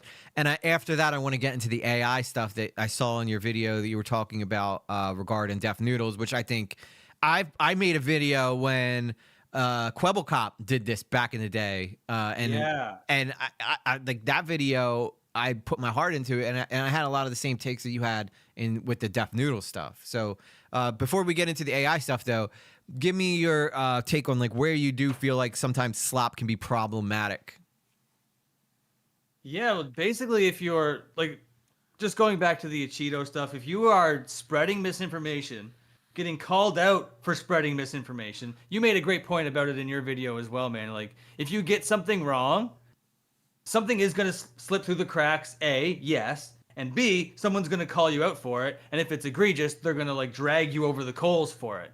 And I think that that is a great system. I love that system. That gives content to other people, and it corrects bad behavior. You know what I mean? I think that's something that has been working to varying degrees on the platform since its inception. But where it needs to improve, I think, is we need to be like when people are like not, I don't know, not to just like, if someone makes a video that you just disagree with, just to attack them because you disagree with them, I don't think is the move. You know what I mean? I don't think the move is to be like, and I've been guilty of it on my main channel, which is why I say it now, is to not just be like attacking a person because they have a different opinion of yours. I think that we can celebrate different opinions a lot better than being like my team or your team. It's like so tribalistic and so vitriolic, and I understand a lot. Like a lot of it fuels clicks and a lot of it fuels conversation.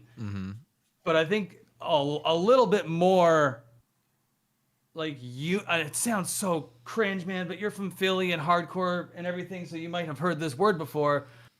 But unity goes a long way, bro. Like it really does.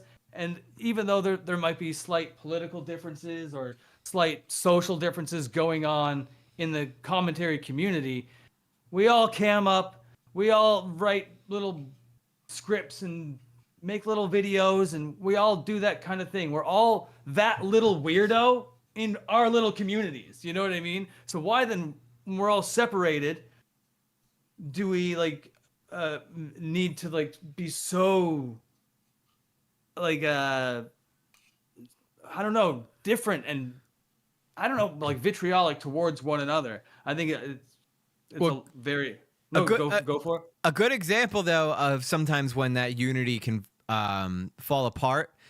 Take, for instance, Hassan and Ethan trying to do leftovers together. I mean, it didn't take long for them to realize that their audiences are completely different from one another. And that ended up turning that into quite the rivalry now. And while, yeah, unity is great, and I think that Slop Channels in general should all like be like, you know, it's all self-expression at the end of the day. What is YouTube? It is you and your perception of what a channel is. Now, again, my main problem with Slop Channels is when, like you said before, playing too much of someone else's video and then you just sprinkling in like one or two words just enough to keep it fair use. People can see that, right? And even though that might work for some people, you know, I'm not going to name any names, but there are I'm sure you've seen plenty of creators out there who do that, who will just add just enough to make it fair use and then basically let someone else's content carry their video. Right. I think that stuff needs to be like called out and called bad. You know what I mean? Yeah. There needs to be like, yeah, for sure, 100%.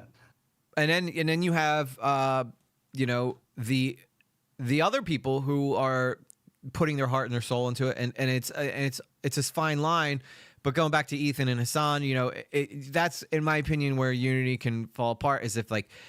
But then again, you're also victims of your audience, and I don't imagine you ever having these problems because you kind of keep it 100. But like if you sell too much of one thing to too many people at once, the minute you try to sell a product that might be a little different, you're gonna get a lot of blowback from your audience. And you know, Ethan and Hassan are the massivest examples of that, in my opinion. Yeah. I mean, like that's a kind of a tricky one because like at first that didn't seem like a product of unity. That seemed like two extreme leftists coming together to say their thing. And I'm a left-leaning person, and I hate both of these guys and always have. They're just like pompous idiots. And I think like being a rich, out of touch, pompous idiot is different than just like anything else. You know, like that. Their personalities are that, and I'm gonna call them out for that. And with them, like I think they both of them care way too much about what chat and what their community and what their audience is saying, so much that it affects what they say during their product and during their streams or whatever. That for me, that's why I can't watch it, is because it seems like such a circle jerk just to glorify their own egos that I can't even. It's like, why does anyone watch this? This is just to big them up, and they know that they have an audience that's going to big them up, so they want to feel like they're validated and they're right, because when they turn over here, everybody's saying that they're wrong. But if I just cam up really quick, everyone's going to say that I'm right. Yeah. And that's toxic as fuck, bro. That's the tribalism I'm talking about. That's what I don't like. And I don't think that that's ever going to go anywhere. But when pressed and when asked about it, hey, what's the biggest like thing that sucks about commentary and about this kind of, and yeah, it's the tribalism. It's exactly that. The divide between audiences and how crazy they get towards one another with just like a slight swing of a different of opinion. It's like, hey, I didn't go out there and slap you across the face. I just said something on the internet. I don't know why you're treating me like I've just physically assaulted you. Yeah. I mean, people get really, really offended. You know, I know when I was going through hard times, I used to be one of the people who would spurg out in the comments about something completely, you know, meaningless, you know. And it wasn't until one person did a reply to me. It was like, you know, I don't understand what you're so upset about, you know, because this video is kind of pointless, but like, I think maybe you need to like take a step back and look at yourself. And I was like, holy shit, they're right. Like, what am I even getting so mad about? And I think that a lot of us can be, but I think it was just their frustrations of like daily living that were coming into the way that I was commenting. I was looking for any reason to get upset and be trolly to someone online. And this was back in my 20s and stuff, and I was suffering with like substance abuse and shit. But, you know, oh, dude, well, I'm sorry to hear about that, but like I was even guilty of that stuff even recently in my 30s, and I'm here to say like you can fuck up late in life too and be sorry about stuff that sucks late. You know, I've definitely messed up stories. I didn't do anything like malicious or do anything really, really bad, but I've taken slop to the extreme where I've gotten things wrong before, and I've been such a troll to bands that I don't like. And that's what I'm saying. Like that kind of stuff only feeds into the tribalism and the rage bait. And when you're rage baiting real world stuff, I always found it to be really not a cool thing to do. But I justified it for me because I was just rage baiting that Knocked Loose sucked. You know what I mean? It wasn't like a real world thing. But then what I realized is, yeah, I got a lot of views from it, but the tribalism that I saw unfold in the comments, and then people would not understand it. And it was rage bait at the end of the day. So when people would call me out for it being rage bait or call me out for it being disingenuous, I couldn't argue against it because they were right. You know what I mean? And at the end of the day, I want to be genuine. I want to give my own thing. So even as much fun as it is to be a troll and a nuisance and to ruffle feathers and to get people all riled up, it isn't what I actually want right now. And I've been making these mistakes even up until recently, like last year even. And this year is the first year that I've kind of like, okay, be a mature boy. You're almost 40. Stop trolling people and just make the content. And that's kind of where I'm at. Yeah. Now. Yeah. At some point, your people are gonna be like, "Bro, you're getting older. As soon as the grays start coming in, they're gonna be like, why are you still acting like you're in your 20s?" Like, you know, I think, but that also introduced an interesting theory, and this is a theory I have, is that while drama seems to be like mostly catered to young people, there's, you know, from what I've understood in, you know, my audience is that I have like people who are in their 60s who are interested in these things too.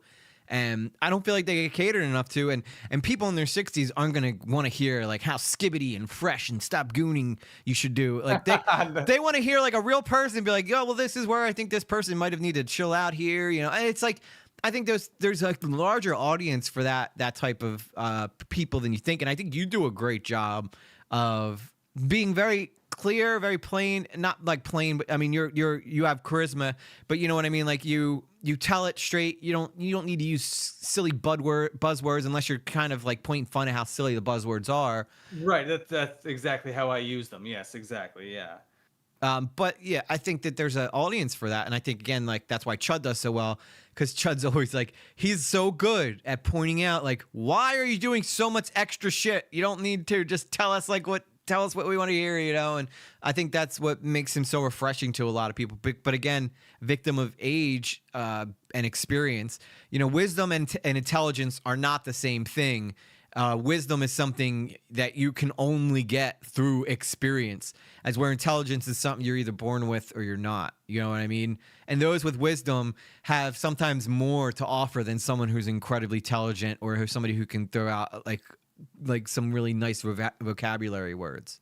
Oh, dude, I agree with that for sure, 100%.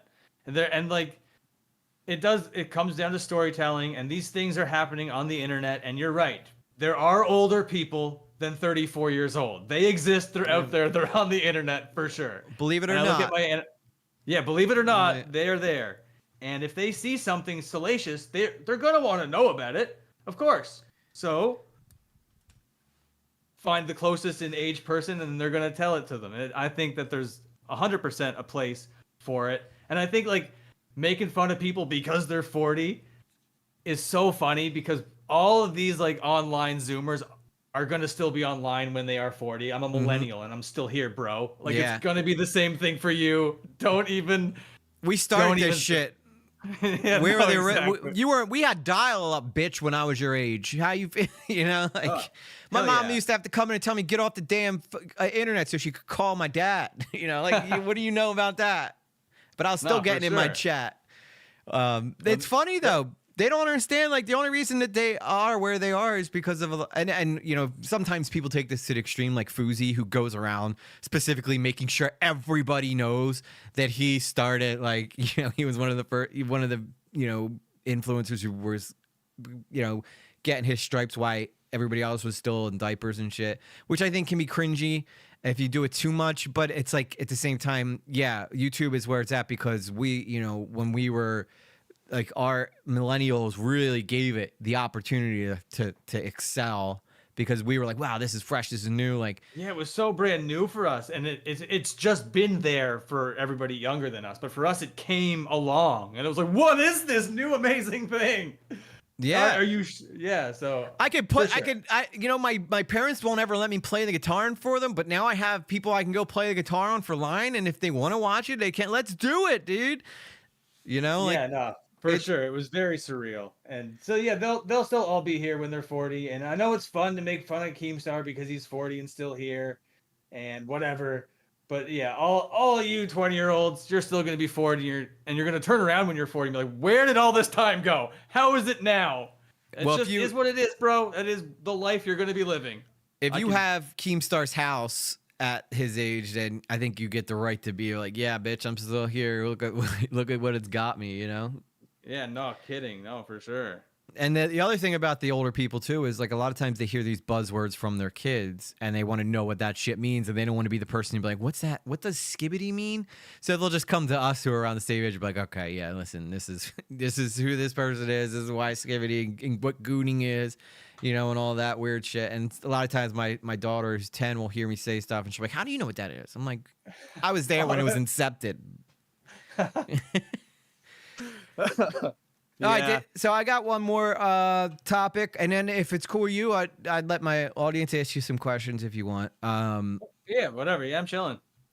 So about AI, it's clearly something that is, you know, if it's okay with you, can I play your video talking about the deaf noodle stuff? Oh yeah, no, for sure. Go for it.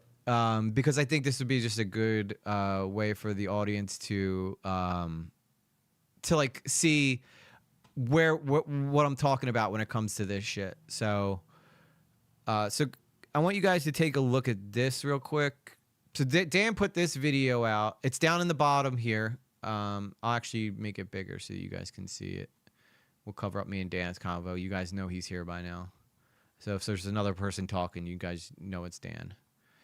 All right, so just listen to Dan a little bit here talking about his opinion on why AI is such an issue. So much hope and promise for a young deaf noodles. Now drama. But I will have to set up some context. Def Noodles was once a go-to source for internet and YouTube gossip, drama, and news. Where Keemstar was kind of like the right-leaning version of that, Def Noodles aimed to be like the kind of left-leaning version of that. And he was pumping out scoop after scoop after scoop. This guy was legitimately a go-to source for this kind of thing. The Def Noodles Twitter account was a must follow for anybody in this current space. And then on YouTube, he'd green screen himself into a Minecraft room, put on some hang on. I'm trying to find exactly where you talk about the AI stuff here.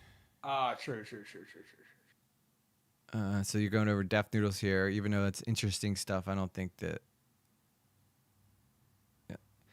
Def Noodles is like all the way down. Def Noodles got demoted to like down where we are now. We get like. Oh yeah, he's way down here now, man. Yeah, he's getting Dan Frampton views. It's crazy. Yeah. By the way, your Slop Channel's doing so well, dude. Keep up the good work. You're getting. Like, yeah, it's crazy. I have no idea what. I only started it to do like little warm ups in the morning before my main stuff, and then all of a sudden, I'm like, whoa, why are 2,000 people tuning in? That's fucked up. Well, Nick DeOrio's second channel just passed his main channel, and he's about to cross 100K subscribers for the first time on his second unreal. channel. Yeah, it's He wild. needs to quit coping and realize that now this is the main channel. Yeah. His streaming channel is the main channel. I think that's his artistic. When I put a video together, it's gonna slap. And he won't settle for anything less. Like he wants it to cook, which I get. All right, let me see. Oh no, for sure. That guy has crazy integrity when it comes to his like long form videos. For sure, he does. Yeah. Yeah. All right, so I have. Instead of fighting it, Dan, just give me in your so this way I'm not like running around trying to hunt this part down. But No worries. what do you? All right, so I know I think that AI is a danger, especially AI slop content. Give me in your perspective why you think like AI is a danger to the YouTube platform. Well, I forget what I said in the video, to be honest. But like, if we can just like have YouTube, e.g. lately, then why even wake up in the morning? I don't know. I don't even know why you would do it. And I heard a theory afterwards that because I wasn't the initial one to make the video about Def Noodles, it was a guy named Yap Zaddy. Yeah, I've seen that. And he ended up seeing my video, and Turkey Tom reacted to it as well. And he did a really good job in that video. And then I tuned into twitter.com. I'm not sure if you're familiar with twitter.com and the individual Himpleton. I'm pretty sure you're familiar with all these words I'm saying, correct? Yeah, I just had Himpleton on. You saw him on. He was on before. Yeah, exactly. Yeah, I did. Yeah, absolutely. So Himpleton posed a question, and I don't know if the answer is out there yet, but it's a very good counter question to the Def Noodles theory, because it's so clearly Def Noodles doing AI Def Noodles. But the point that Himpleton brought up was, did Def Noodles sell his 500,000 subscriber channel to somebody else, and somebody else is making Def Noodles AI slop, and it's not Dennis, it's some AI company doing it, and the original version didn't work, so then they tried to do the Dennis with cat ears in a Minecraft house version, because that's how this channel started. Wait a minute. I think I said that to Himpleton because I said, "Are we sure this is even Def Noodles doing this?" I don't know. So maybe he just was like, "That's a good question." I like him. I like Himpleton. He's based, though. I just want to make that clear. I think Himpleton. Yeah, no, for sure. And I think that that's a sick ass question to ask, because like it didn't even cross my mind when making it. It was like, yeah, this is Dennis's channel. Check. This is AI, obviously. Check, check, check. Obviously, this is AI. It didn't even occur to me that he sold the channel. And I don't know, because he had fallen off so much and he stopped getting views, that who's going to buy the channel. Which they sell for a lot of money. They sell for a lot. You have a high subscriber. I remember that guy, that prank guy, tried selling his a prank versus prank. I think tried selling his channel for a great amount. They had over 1 million. I think he was looking for like a couple $100,000 for the channel, which somebody would probably buy because you're instantly getting an audience. Now, whether or not that gets you views, I mean, look at Boogie. Boogie's got 4 million, and his views Well, don't. yeah, no, that's not how the algorithm works. The algorithm is like, what have you done for me lately? And if this channel hasn't done anything for me lately, it checks in once while you upload it. Did your subscribers watch it? They'll check through it twice, and then they'll be like, all right, moving on. If you are like regular and consistent, the algorithm checks through it once. Hey, yeah, it did great. Checks through it again. Hey, great. And then pushes it out. And the bigger you are, the more it pushes it out. Yep. So buying a channel is definitely a good theory, not a good idea, because if you're looking at his views, they are abysmal. They are Dan Frampton views. You know what I'm saying? And I have 500 subscribers. Yeah, there was a guy I know. I forget what his name. Oh my god, I can't remember what his name was. But he had a channel, had 30,000 subscribers, and he was doing great. Channel's getting a lot of views. Eventually, he decided he wanted to do new content and basically killed off that channel. And I'm like, damn, dude. But he's back up to 4,000 or 5,000 subscribers now. But I'm like, why did you kill that off? He goes, well, you know, the algorithm knows that.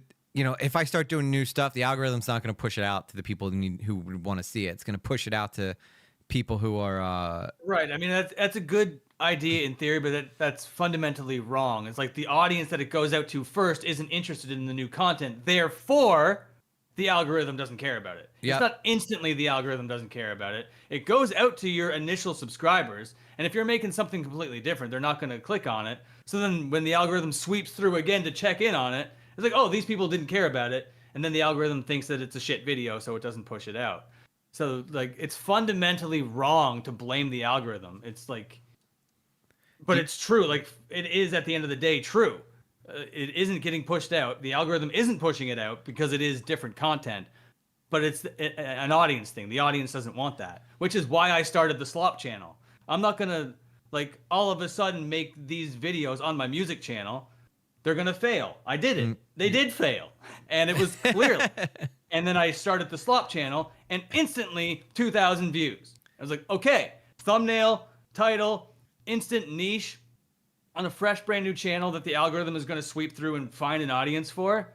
Bing, bang, boom. And that was like the right move to do for that content. That's the content I want to do moving forward. But doing it on my main channel was going to be a bad move long term. It just was. It has, I don't know, 12, 13 years worth of history that YouTube is confused by. So if I start a new channel, brand it Slop so everybody knows it's Slop, and then put out Slop topics, then it's going to be instantly marketable because like Slop is just in the meta right now, and all of these topics are just in the meta. But on my main channel, they were failing. So people are right in that when you put out new content, it is going to fail. Yes. Think more long term. Think more macro.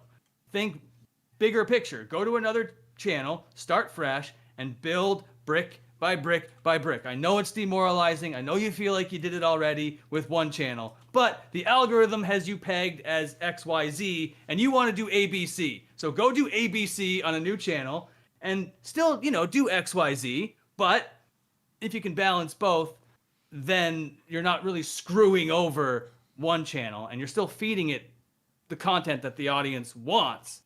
Meanwhile, you're making the content that your heart wants to scream about. Like, I want to scream about, like, Deaf Noodles making AI stuff, and I want to make videos about whatever the hell else I was making those videos on.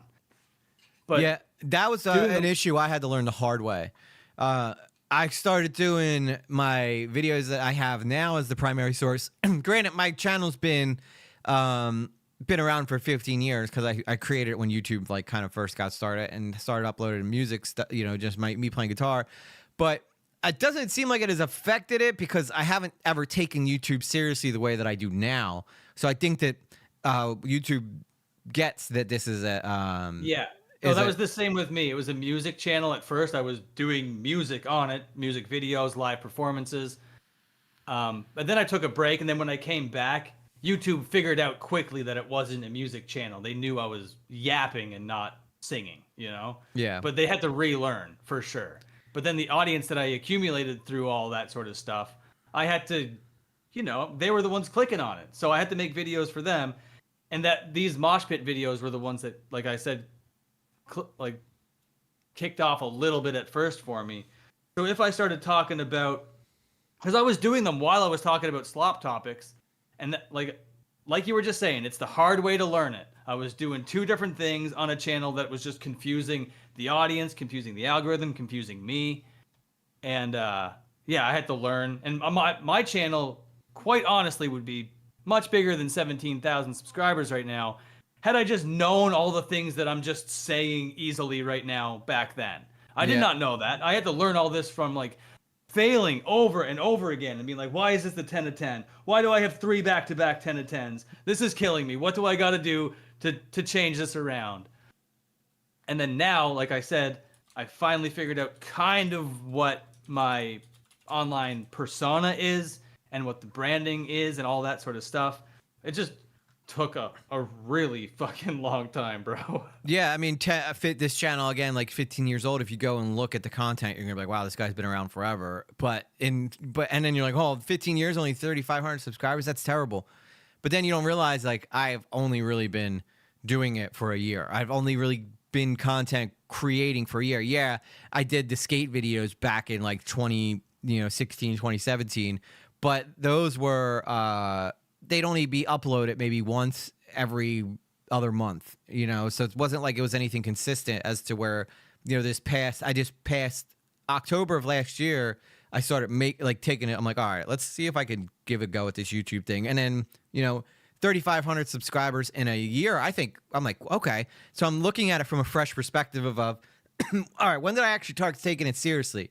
A year ago, 3,500 in a year, I'll take that. Because if you go look at the analytics on Google and stuff, some people, it takes them 2 years to get to 1,000 subscribers. And you're like, damn. So 30, that's like, I'm already ahead of the curve. And as Tommy C once said, if you're not at 1,000 subscribers, you're not even in the game yet. You're waiting in the queue line. Oh yeah, no, 100%. And he's not wrong about that, for sure. And that's a hell of growth, man. Yeah, that can't be overlooked. That's tremendous. That's great. I just got to keep it going though now, because I like you said, the past 2 videos I have performed poorly. I think that might be a thumbnail title issue thing or something. But I did notice that you changed the thumbnail on the slot video. The second thumbnail much better. Much better. I will tell you that. The first one was a little bit. The composition was confusing, and the second one was a lot more clear. Like, okay, this is. I've always been a fan of those Star Wars type movie posters where you see all the characters. Yeah. And I'm like, that doesn't work on YouTube though. You got to have just simplistic seems to be what is, you know, hot. So yeah, I see what you mean by that inspiration. Yeah, for sure. But that is exactly what bit that thumbnail, and I've had to learn that the hard way too, man. Like I'm doing simple ass Turkey Tom Dark thumbnails on my main channel now because that's what works. Close up on the face, 2 big words. You know, it's just the meta. It's just what works. People don't bite the bullet. People don't want to think hard. If they start thinking too hard about a thumbnail, they'll just move on to a different one. You know. Oh yeah, no, for sure. And there's a part of me that kind of gets it. Like, I'm a visual artist in a way because I went to school for animation, and I have I don't know. I like drawing and that kind of thing, and creating visual stuff. So I want to be able to be creative with the thumbnails and do something spicy, a little bit nice, but I got to do what I think is gonna be strategic and kind of work. And so far on the Slop channel, I've been pretty lucky. I'm not gonna lie, I'm very thankful. The last video kind of tanked, but other than that, I'm very over the moon with how it's been starting. Yeah, you can get into like a couple. You can get a swinging thing where all the stuff starts performing well, and you're like, dude, I got this. Like it's working, and then all of a sudden, you're like 3 videos in a row that didn't even break 1K. You're like, what am I doing wrong? Like, what? I didn't change anything.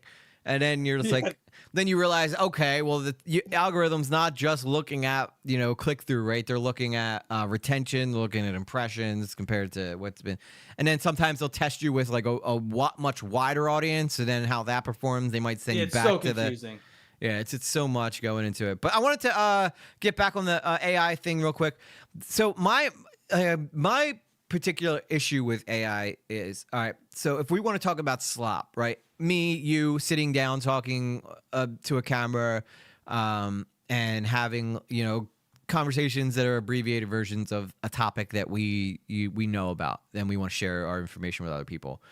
That's fine. I mean, people can look at that as a problem, but what a real problem is when you think of this Deaf Noodles thing, they're doing the same thing, except nobody's even involved. It's a program that is basically copying what Slop Channels are doing, putting the information out.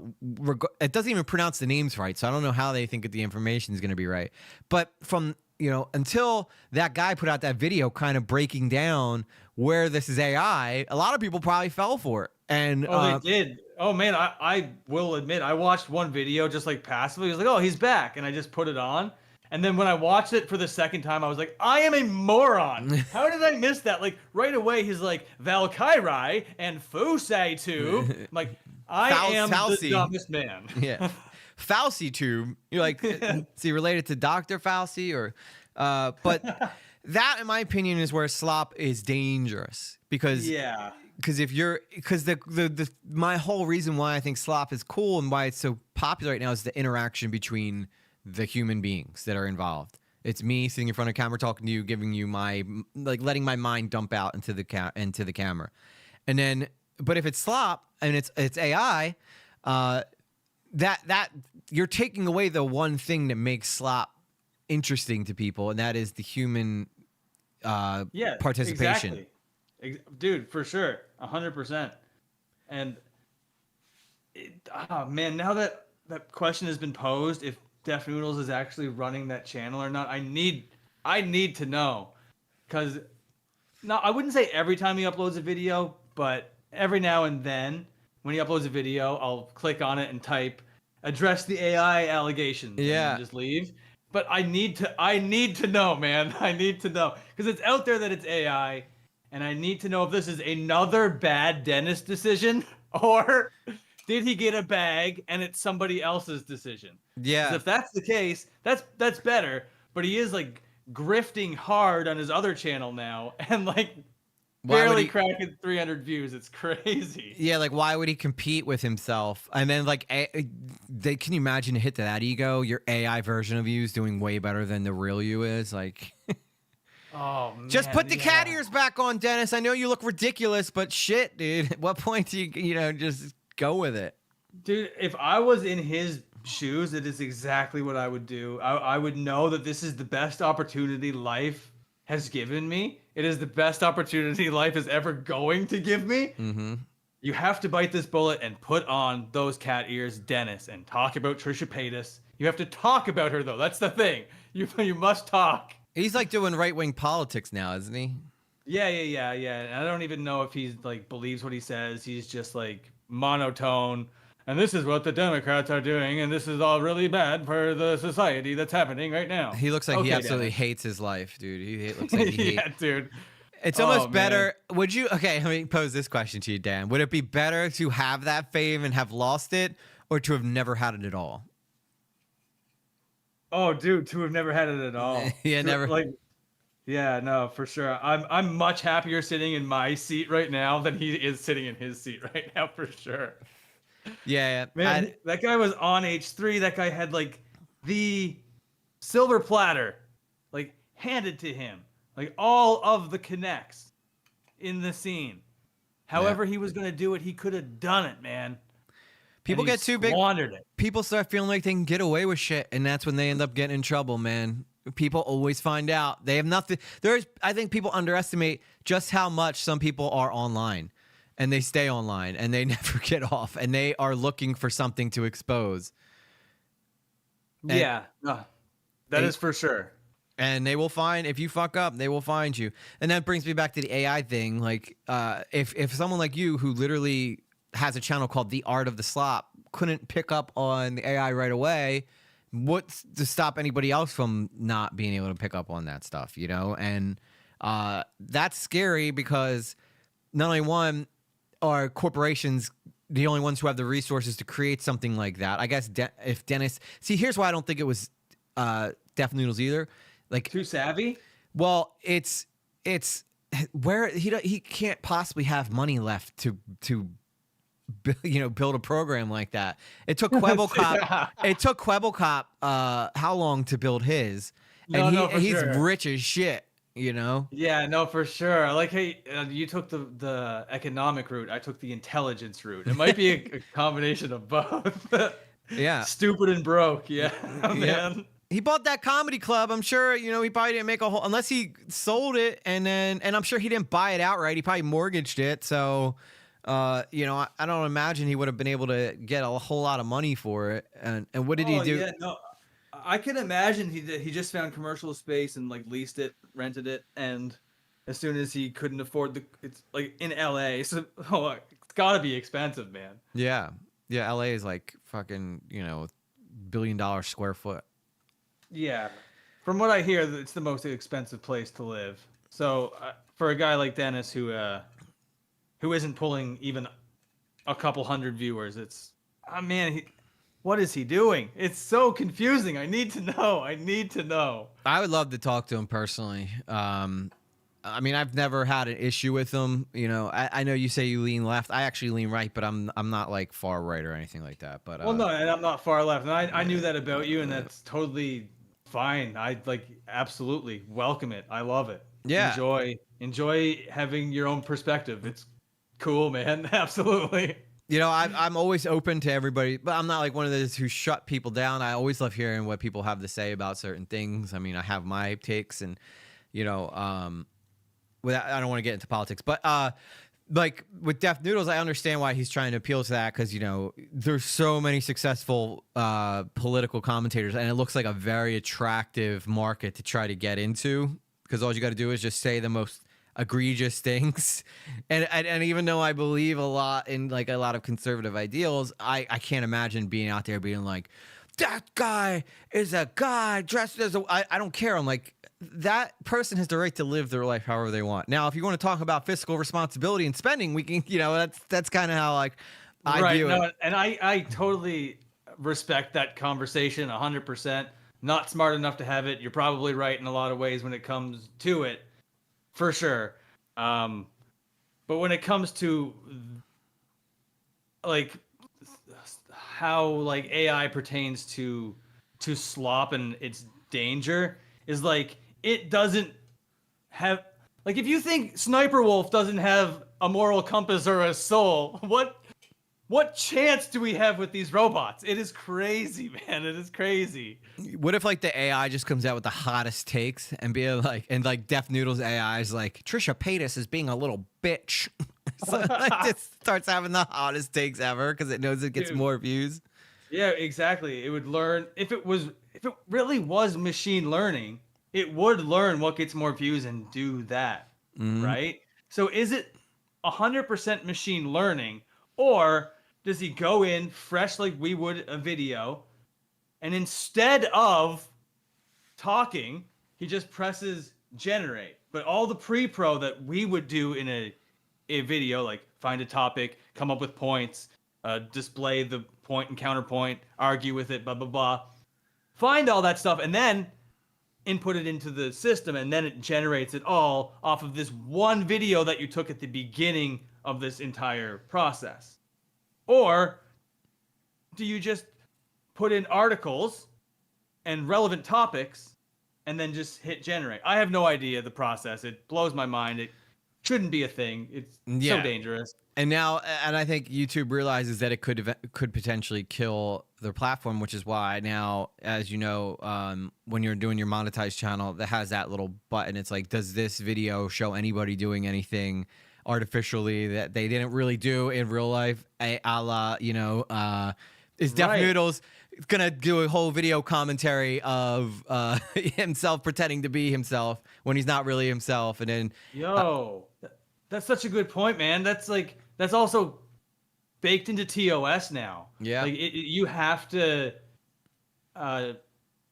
flag it as AI if it's AI, so a notification shows up on the video, and if Dennis isn't doing it, then that's against TOS. So maybe that's why he's not addressing it, because if he does, then that's goodbye to 500,000 subscribers. But then it's probably not even him. I'm so confused, bro. This is breaking my brain right now. So did he take that channel and Like, was that originally his Deaf Noodles channel, and then he changed Yeah. the name of it, and then it was like that Yeah. girl talking? See, I didn't know that part. I haven't watched that Yeah. guy's video all the way through. I need to do that. No, dude. So it was back in the day just Deaf Noodles, and his show was called Irrelevant News. So he would do like the channel was called Deaf Noodles, and then he'd be like this exact same format where he tells like the highlights of what's coming up, then irrelevant news, and then it would go into it. And then when it came back after it wiped all the channels or all the videos off the channel, it was just that AI lady, and it was just called irrelevant news. No more Deaf Noodles anywhere to be seen. No more Deaf Noodles face, no more Deaf Noodles voice, no more Deaf Noodles like name on the title of the channel itself. Gone completely. It was just irrelevant news with, I forget her name. Oh man, what was her name? Anyway, with the name of this AI that he had. And then he did a face reveal. And then the face reveal was just him. It was like, hey guys, it's me. Remember me, Deaf Noodles from back in the day? This was my channel like, at one oh, point. It's nuts. That So brings that's what up that they'd have to buy his likeness rights too. So if it's not him and he sold the channel, then that would have had to be part of the deal, was the likeness rights. That's a really good point. But what makes me feel like it is Deaf Noodles is that is such a Deaf Noodles brain dead like move to make. I'm gonna start the channel. I'm gonna name it Irrelevant News. Nobody's gonna know. It's basically like putting on a luchador mask and nobody's gonna see who I am. And then all of a sudden his ego just had to seep in, just the way it always would. He needed his face, but he got so looped into like making content with this AI bot that he just had to replace Pearl. That was her name. Pearl. He just had to replace Pearl with a likeness of himself. That's what makes me feel like it's Deaf Noodles, because it's like such an egotistical, brain dead move that Dennis is so famous for making. Well, it's such a night and day comparison to his other channel where he looks like somebody has a gun to him being like, you better speak, bitch. And then in that Yeah, one, no, exactly. Speak bad about the Democrats right now or you will die. It's crazy. and then in the other one, he's like, yeah, it's me again. I'm back. Yeah, exactly. In the Gilbert Gottfried voice. Yeah. And then the video after that, he's like, I heard your statements loud and clear. No more Gilbert Gottfried voice. I gotta save my voice. Like, no, you don't. You don't have a voice, Mr. Robot. What are you doing? The AI's got to be worried about its vocal cords. So now I'm clicking onto one of his videos, because if this is AI, it needs to be tagged as AI. Yeah. So I'm in the description here. I see no mention of it. Oh, shit. Nowhere. I'm hovering over top of the thumbnail where like paid promotion would come up if there was a paid promotion. No discernible indicators that it's AI, other than the blatant obvious fact that it is AI. Looks like Dan's about to take down Dan's about to put the nail in the coffin of Deaf Noodles once and for all. Oh no, we're theorizing. This is theory crafting. It just feels. Well, we know it's AI. Have you seen that label in other AI channels though? Yet? No, to be honest, I haven't. But like I upload videos and it does give you that check mark, and it does say if you don't do this right, we don't like you. Yeah. I'm just gonna get exactly what it says, because I don't want to be too off base right now. So I'm gonna pretend to upload a video to my channel here really quick, and I'm going right to my Deaf Noodles one. All right, here it is. We're uploading it, going down to this. My video contains paid promotion, and then right below that it says altered content. Do any of the following describe your content? And then it's 3 bullet points. First bullet point: makes a real person appear to say or do something they did not say or do. Yep. I think that checks that big old yes. Sure does. Second point: alters footage of a real event or place. I don't know if it's a real event or a place, but Dennis has been altered for sure. Yeah. Generates a realistic looking scene that didn't actually occur. Dennis, You have to click yes to this, buddy. You absolutely have to click yes to this. Yeah. And then below that, to follow YouTube's policy, you are required to tell us if your content is altered or synthetic and seems real. This includes realistic sounds or visuals made with AI or other tools. Selecting yes adds a label to your content. No label was seen. I did not see a label. That is the end of the altered content section, a part of every single upload that I have on my monetized channel. Damn, dude. We just uncovered some big shit here. Yeah, Dennis, you gotta be checking yes now. Where's the label, buddy? Where is the label? Yeah. Pearl, if that's your real name. Oh man, Dude. dude, this is the story. Just it's so insane, dude. But it's like this is why YouTube is so much fun though, because that guy's comeback story is like, I got it. I don't even want to, because he does look so miserable doing his other videos. How can I do? He does, man. He absolutely looks end of his rope. How can I make more content with even less work than I'm already doing? I don't even want to He's turn not the making camera any on. money doing it. Like normally when you do a grift, it's for money, and that's what makes it a grift. And he just seems to be doing it. Talk bad about the Democrats, do it right now. Yeah. And it's like he thinks it's gonna work. Does he want to be the quartering? Because if he wants to be the quartering, my God, man! If you want to talk about slop, Yeah. that guy might be the problem with slop. If I'm being honest with you, he's got the right formula. I love the 7 uploads a day idea.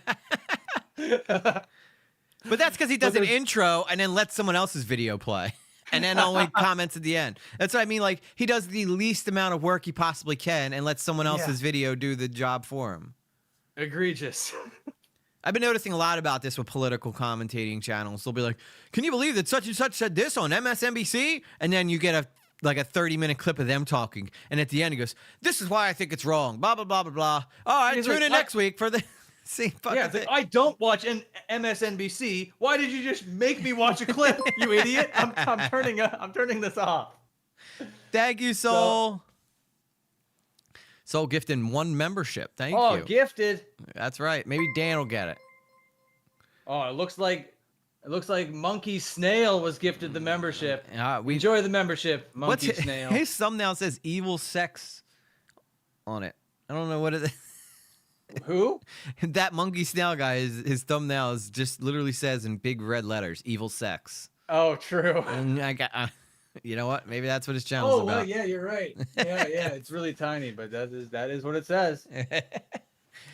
I don't know what evil sex looks like, but I'm here for it. But all right, so does anybody in the comments have any questions for Dan? Dan's been awesome to hang out with me this long. I obviously I'm a fan of Dan. I think Dan does great content. Oh, appreciate it, dude. I really appreciate the opportunity to come on and just gab it up a little bit. Thank you for putting up with my Canadian sweary butt. Yeah, I think that I think Chud would probably dig you too. You're chill. He tends to always talk about spurgy people and us, but he always ends up like kind of befriending the people who are very spurgy. So it's only a matter of time till you talk about something he might come across. Maybe I'll start sharing. If I find an interesting video you talk about that he hasn't talked about on his channel yet, I'll share it with him and see if he'll take a look at it on stream or stuff. That gives you a nice little pump in. No, that's true. I mean, I like Chud. I have a lot of respect for his grind. I like his content. I think he's very entertaining and is able to carry those 8-hour streams in a very impressive way that I could never do. So yeah, no, that's cool. I mean, I'm so stoked to be in like around the sloposphere, around these people talking about the slop stuff, about the drama content. Yeah. I am just like a tiny ass channel. I'm not really expecting to change the world with this content. But it is the stuff that I'm interested in, so I'm gonna talk about it. I mean, you're doing really well. So Soul and Luna asked what made Dan get into slop. Oh, that's crazy. Well, I've always been on YouTube, and I guess I've always watched content creators. Like Philly D was always big, and Fantana was always big, but I never really knew that there were communities online until 2016 when the communities really came out.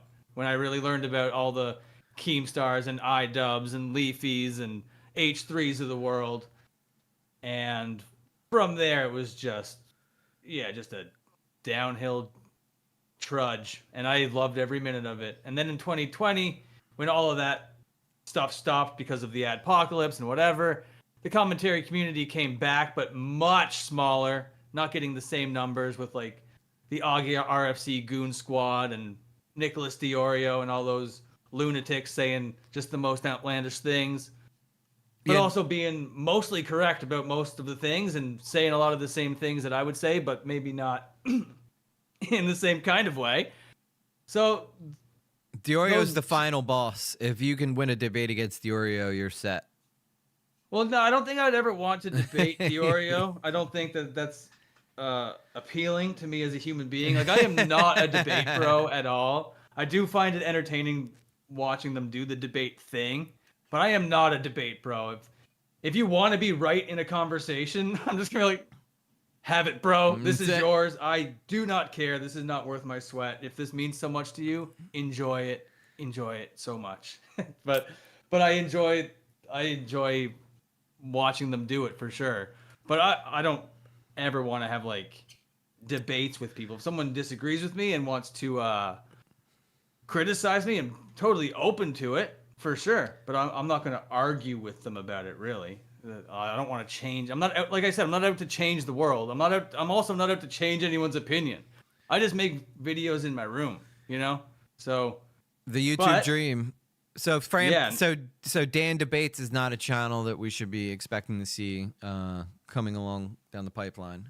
Well, no, maybe not. I think I might have a little bit too much like of an anxiety disorder for that. I might just be too stressed out for it. But I do realize that I am entering the sloposphere, and there are some views coming my way. So if conversations do come my way, and I do have to have uncomfortable conversations, I want to let the audience know I'm not going to cower away from the conversations. Just know that I'm not a debate bro. It isn't in my wheelhouse. But if someone has something to say, I'm here for the conversation. I can take L's all day long. I've been taking them my whole life. But I can also, dish a W if I know I'm in the right. So, I mean, if the conversation needs to happen, I'm here for it. But my perspective on that whole thing is, the truth. I think we were watching the Soggy Cereal video, and he put a little quote up that I loved, and it was, "The truth doesn't mind being questioned, but a lie,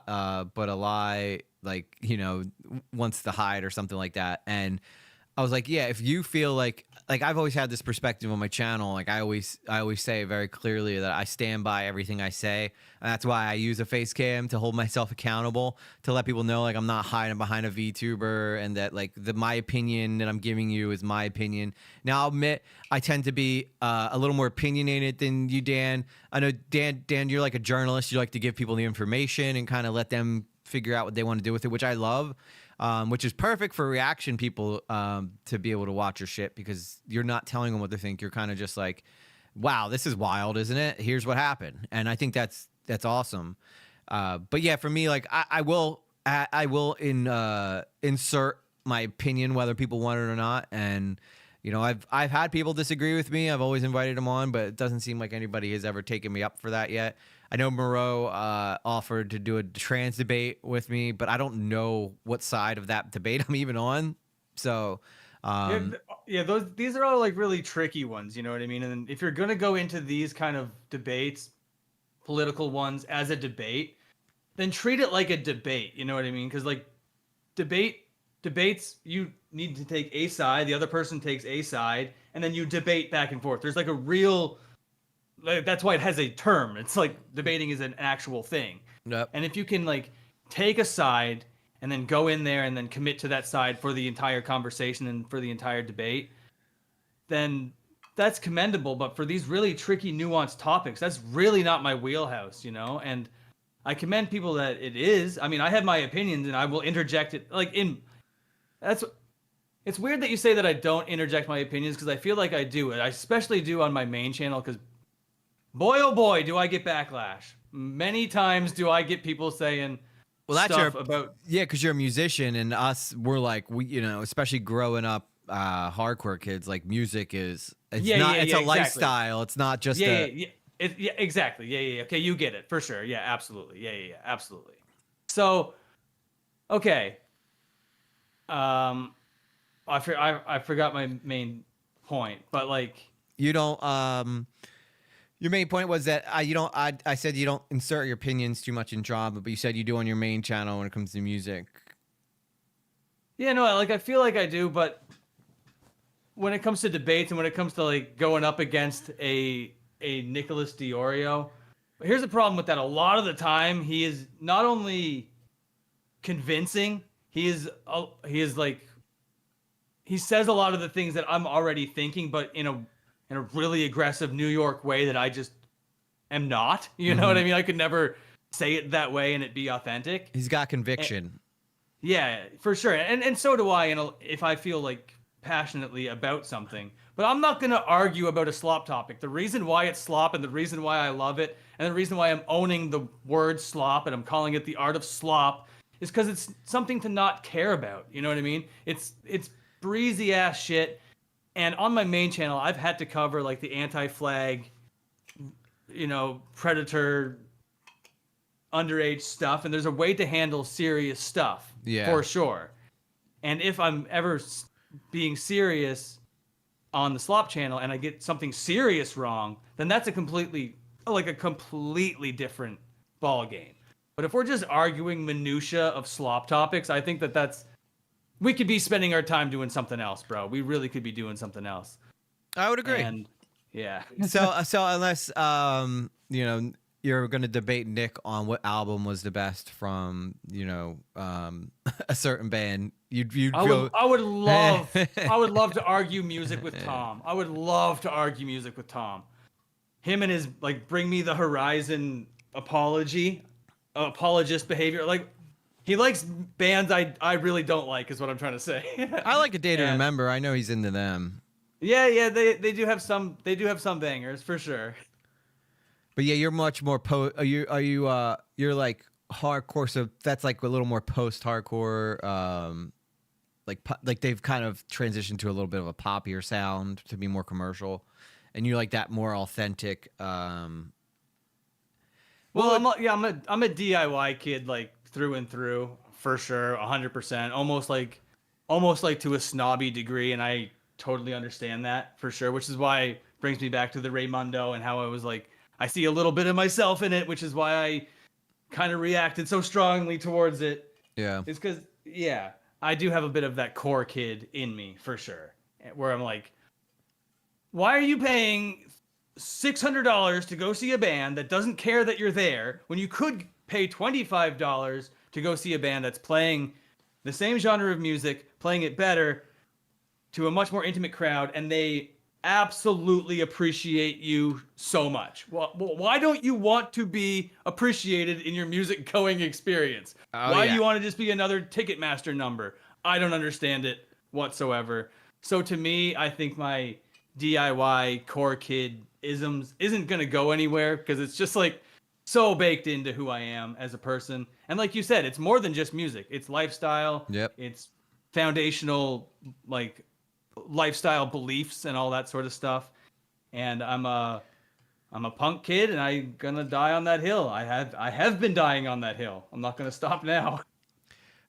Blue Jay wants to know what your favorite color is, Dan. She said she didn't know what else to ask. Oh, that's a fair enough question. We'll go with red today. Yeah, red. Yeah. So it changes. yeah, it sure does. Yeah, it's a mood thing. Mass Toothpick says, Dan stepping up to the plate. Thank you, brother, for helping out our boy EG. Oh, no, thank you for having me. Really appreciate it. Carla Stop says, I heard he's a debate bro, because Dogpack probably told her that. Who's the debate bro? You. Who, me? Now, so we have a little thing that we do in my community ever since learning about Dogpack's second video or third video, where every single thing he says is I heard. Oh yeah, allegedly, yeah. Video 2.5, yeah. I know the one. So my chat just throws out wild accusations, or if you purposely say something that you know, they can just be like, well, I heard that's not true at all. They'll make sure they say, because it's a making fun of Dog Pack. So she's not actually I saying love it. you Okay, are. I love Yeah, it. Good yeah. meme. Good meme. I love it. Yep. And like, there's a part of me that wants to like scratch. Not that's the wrong term. There's a part of me that wants to like get better at like the debate mentality, but then the fundamental part of me is like, that's a waste of time. Why do it? Just outweighs that so much. I don't know. I don't have it in me. Blue Jay says Dan and EG podcast when? Oh, whenever. Yeah, man. Let's. I mean, that would be fun. Honestly, I feel like you're one of those people I could talk to about literally anything, and we'd find common ground and have a lot of weird fucking angles to take on it. Dude, for sure. Maybe down the line, let me and Dan keep doing our thing and get a little more juice under us, and then we'll do maybe a big podcast collab. We'll do like, I don't know, once a week. Well, yeah, no, 2 it's hours. out there in the ether now. No, for sure. And just throwing this out there, I find it like really hard to like jump on Discord and jump on calls. I've had 5 interviews lined up with 5 of my favorite bands over the last week and a half that I've had to cancel out due to like extreme anxiety, just getting into my head, being like totally imposter syndrome. Like, you do not have the right to be talking to these musicians. Why did they even say yes to you? So I really do appreciate you letting me like flex this muscle of like turning on the camera and trying to have a conversation. And it has been not scary and not anxiety inducing whatsoever. So I'll just throw that out there real quick. I like that because I totally agree. Imposter syndrome is a real thing that comes with trying to become a creator, especially when you start. Like, usually people are pretty nice when they first find you, but then when you have a video that does well, that's when the trolls start flooding in, and then all of a sudden you're like, holy shit. Oh, I've are had they it right? to be the opposite, man. People were so mean to me, and like the more established I got, the less hate I got. It's like people just like thrive on just like trying to stomp you out before you even become anything. Yeah. From my perspective, and like, no, you're not getting anywhere, worm. I'm gonna make sure because I failed, and I'm gonna make sure you fail too. And I'm like, nah, dude, I'm just gonna keep making videos, bro. And I think that's the secret sauce, is to just like keep going. I don't know, like not let that shit get you down. That's fair, because every time Chud ever mentions me on a stream, the comments always go, "Who the fuck is EG?" Like, oh, dude, I'm just a guy. All right, you know, what do you want me to say? You know, and it happens on every single time. Like Xylee, I don't know if you know who. I'm sure you know. You might be familiar with. Of course Xylee. I do. Yeah. Xylee mentioned Xylee me. gets real, bro. And then everybody was like, "He's a snitch." And I'm like, who the fuck am I snitching on? I'm doing the same thing everybody else is. But yeah, it's like always like people just, if they don't know who you are, they don't like you until one day they know, until they put up. It's like battle scars in commentary. You got to just keep going until they know who you fucking are. Okay, for sure. We're talking about 2 different kinds of people, but I'm talking about just like random audience commenters or whatever. You're nailing it 100% when it comes to other people in the space. Like, you need to earn your stripes for sure. And just like you said about Xylee, like, they will rib you. They will, you know, because they do it to one another when they've been established. Yeah. And that's their way of saying, like, are you able to swim with us, little boy? You know? Can you keep up? Yeah. No, I Yeah, totally agree. And that totally just like feeds into like the way we police our own mentality of calling each other out, that I 100% am on board with. So if you're willing to work and you're willing to grind and you're willing to like earn that respect, then I think that respect is should be something that you're allowed to wear out there on the internet. You know what I mean?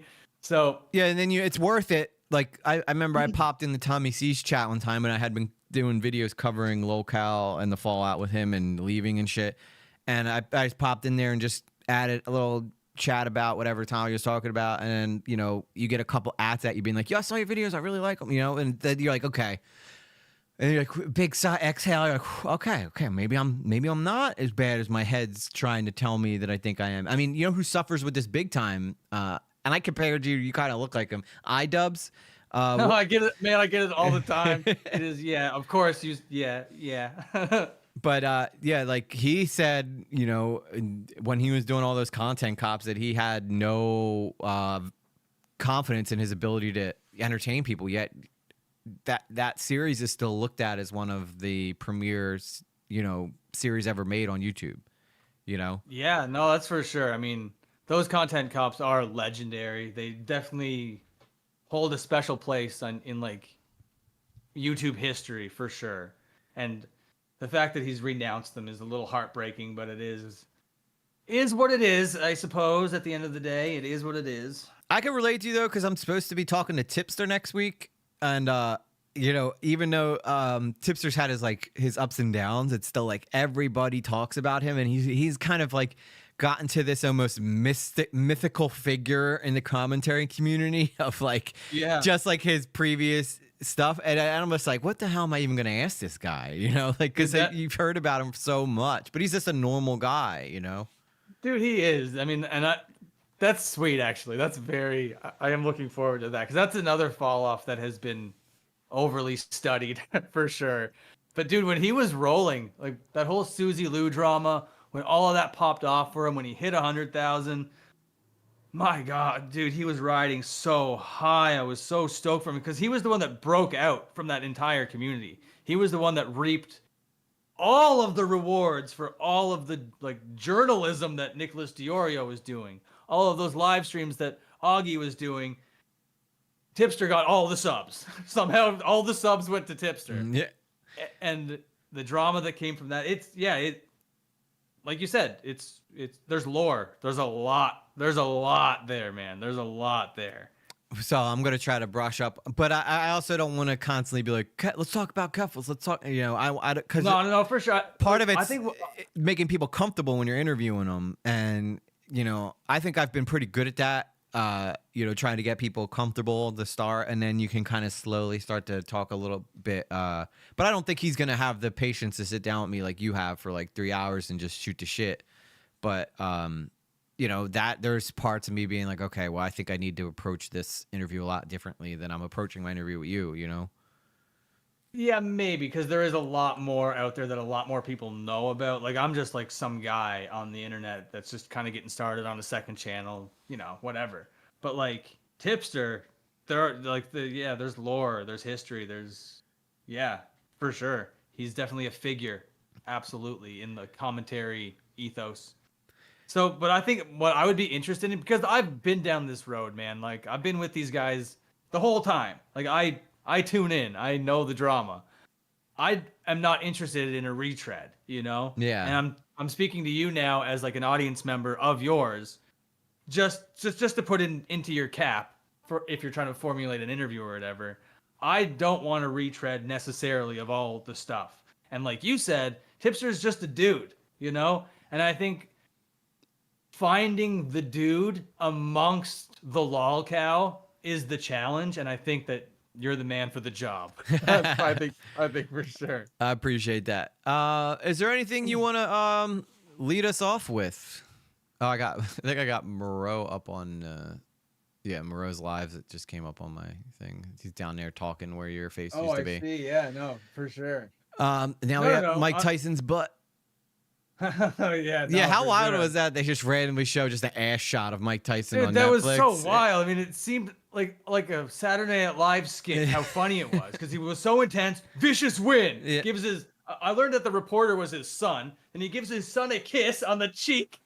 Says, "I love you" in the most tough man way that a man can say "I love you" to another man. Turns around, butt cheeks. Oh my God. What did you think of that fight? Oh my God, dude. Yeah, no, I covered it. It was a waste of time. It was totally Jake Paul just playing with his food for fucking 6 rounds. He could have knocked him out the whole time. Yeah. Just didn't for some reason. And that was smart. Well, I feel like if he knocked out Mike Tyson, people would hate him 10 times more. Because he knocked, you know, I think Jake pretty much was like trying to. First off, I think overall he wanted Mike Tyson to get a big bag, and he didn't want to take away Mike Tyson's reputation, which if Mike Tyson got like laid flat, you know, I don't think that, you know, you don't want the last memory of Mike Tyson in the ring being him laid out by a YouTube influencer. It would destroy almost his lifelong legacy. Now, right, but that would just strengthen the whole problem child gimmick that he has. Like, Yeah, but then I don't think he'd be able to fight other older fighters that he might want to get in there with and, help. Oh, yeah, no, dude, that's a fair point. No, that's a fair point. And I heard another theory going on out there of it. Of course, everyone every time this happens, it's fixed. Whatever. That's not an interesting theory. But the theory that I heard was that there was a no knockout clause in the contract. I haven't heard any proof or confirmation of that. But in this whole theory crafting of, man, that fight was really weird, wasn't it? Something was up about that, wasn't it? Yeah, it was odd. I mean, you could tell they did a good job selling it like it was going to be a real fight. But if you saw Mike Tyson versus I forget the other guy. I always freaking forget what this guy's name is. Roy Jones Jr. Mike when Mike was talking about it on Joe Rogan, he was like, "Oh well, me and Roy Jones were kind of like we had an agreement ahead of time. We're not trying to hurt each other. We'll just put on a fun show for people." And and Roy was like, "He hit me hard though." But if Mike wants to hit you hard, he's going to hit you hard. And I know that Mike did hit Jake a little hard, but I think that at the end of the day, those two were friends. And I think that Jake wanted to get Mike money, and he knew that. Yeah, this was exactly Logan Paul versus KSI 3. That's exactly what it was. They're gonna come out with a fucking drink next time, and they're gonna have a collaboration. They definitely worked on this together for sure. And then they already tried setting it up to help Logan get a. Well, I don't think if Logan Paul versus Mike Tyson, anybody's gonna watch nearly the numbers that is, because they're gonna know what they're in for. Mike had the first round, and then after that he was gassed. And people could say Mike. I've been seeing all over X that people were saying Mike was trying to take it easy on him, but in reality, Mike was gassed. All right, until you start aging, you don't realize just how freaking much aging sucks. Yeah.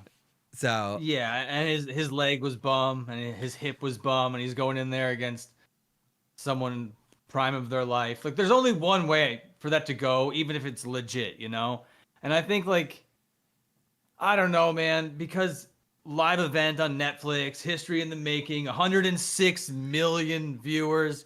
It's astronomical business-wise what they did. Mm-hmm. And it's still detestable. You know what I mean? Imagine if this was somebody that was cool. Imagine if this was someone that people liked. People would be celebrating. Man, we're getting live sports on Netflix now that goes out to the entire world, that has the potential to get 106 million people watching. This is exciting. Nobody's having that conversation. Everybody's just having the Jake Paul is a shitty guy that scammed everybody again conversation. Everyone got to watch but Boogie, apparently.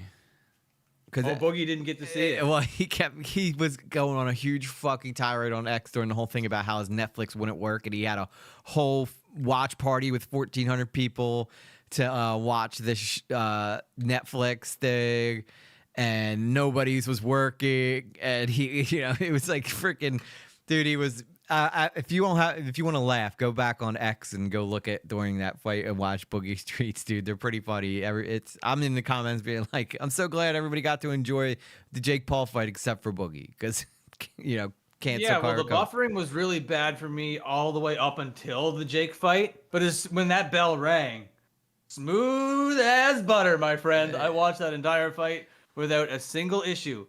But every other fight leading up to it, it would buffer for 3 seconds and then come back, and then stutter and then buffer and then come back. But by the time Jake Paul was fighting, I think everybody saw it. I don't. That's crazy. Yeah, I mean, I thought it was good. Good for boxing too. I mean, you got to watch a title fight, and the fights before their fight were great. The girls' fight was great. The guys' fight was great. That's what I mean. It was good for live sports, because now this kind of stuff that was normally gate kept behind on pay-per-view that only the most hardcore people would actually pay to see, is now available to be seen by 106 million people around the world. And boxing is a historic sport that's going nowhere, and there are very interesting fighters, good fighters, that now have crazy opportunities that were not there ever before. And people, and I think it sells the idea too that people don't want to just watch boxers fight. They want to watch their favorite like I don't know how iDubbbz fucked up Creator Clash 2. I think he did by pulling Foggy Fresh out of it, but this just reinforces. But it looks like Keem's picking it up with Happy Punch.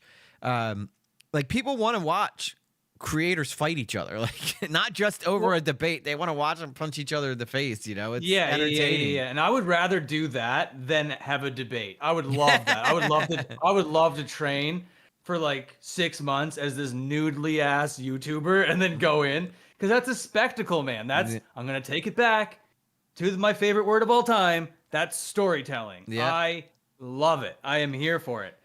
But where iDubbbz like messed up huge, yeah, there was the Froggy Fresh stuff, but then he like put everyone up in hotels when really all that money was supposed to go to charity, but he spent all the charity money to make sure all of his YouTuber friends had a nice fancy time at hotels and were able to have nice cute parties and stuff, and then the charities didn't get the money.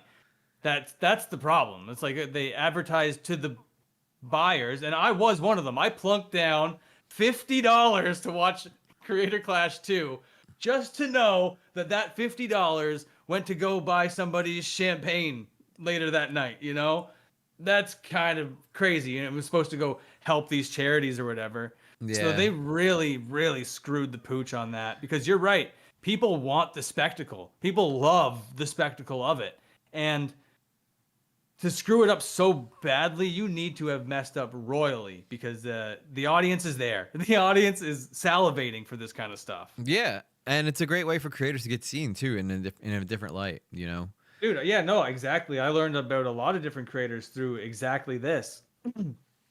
But yeah, he's definitely didn't handle it with grace. And I heard that there's going to be a third installment, but I don't know if that's just rumor. I'm not exactly sure. Yeah, you have to get like, if you're gonna sell tickets for that, you're gonna have to give away like a free month of Anissa's OnlyFans or something. That'll get people in. Yeah, nah. But yeah, man. I mean, this was super fun, Dan. I'd love to I mean, my Discord is open. If I'm live and you want to hop in and give a critique on something, you know, you have opportunity. You have permission now to hop in the call whenever you want. So, you know, feel free to join if you see that I'm chatting about anything in particular. If not, I mean, I'll schedule a time. Love to schedule a time for you to come back and, you know, just if there's any crazy dramas that you want to chime in on, or I find an interesting thing that you talk about and want your opinion on, be happy to have you come back, man. I mean, you know, it seems like the chat loves you. You're easy to talk to. You're very based, very, very laid back, man. I know you're going to do really well. If you guys haven't subscribed to Dan's Art of Slop channel, Dan Frampton is his music channel, guys. Make sure you guys go check that out if you're into the post-hardcore thing, or hardcore, or just music in general. It's actually the type of music I enjoy myself. Dan might think some of my band's a little too commercial for him, but you know, that's okay. No, man. Enjoyment is what I enjoy. If you're enjoying it, enjoy. You know, that's fine. But if they do something cringe, I'm definitely going to make fun of them. I will tell you that. No, I totally get it.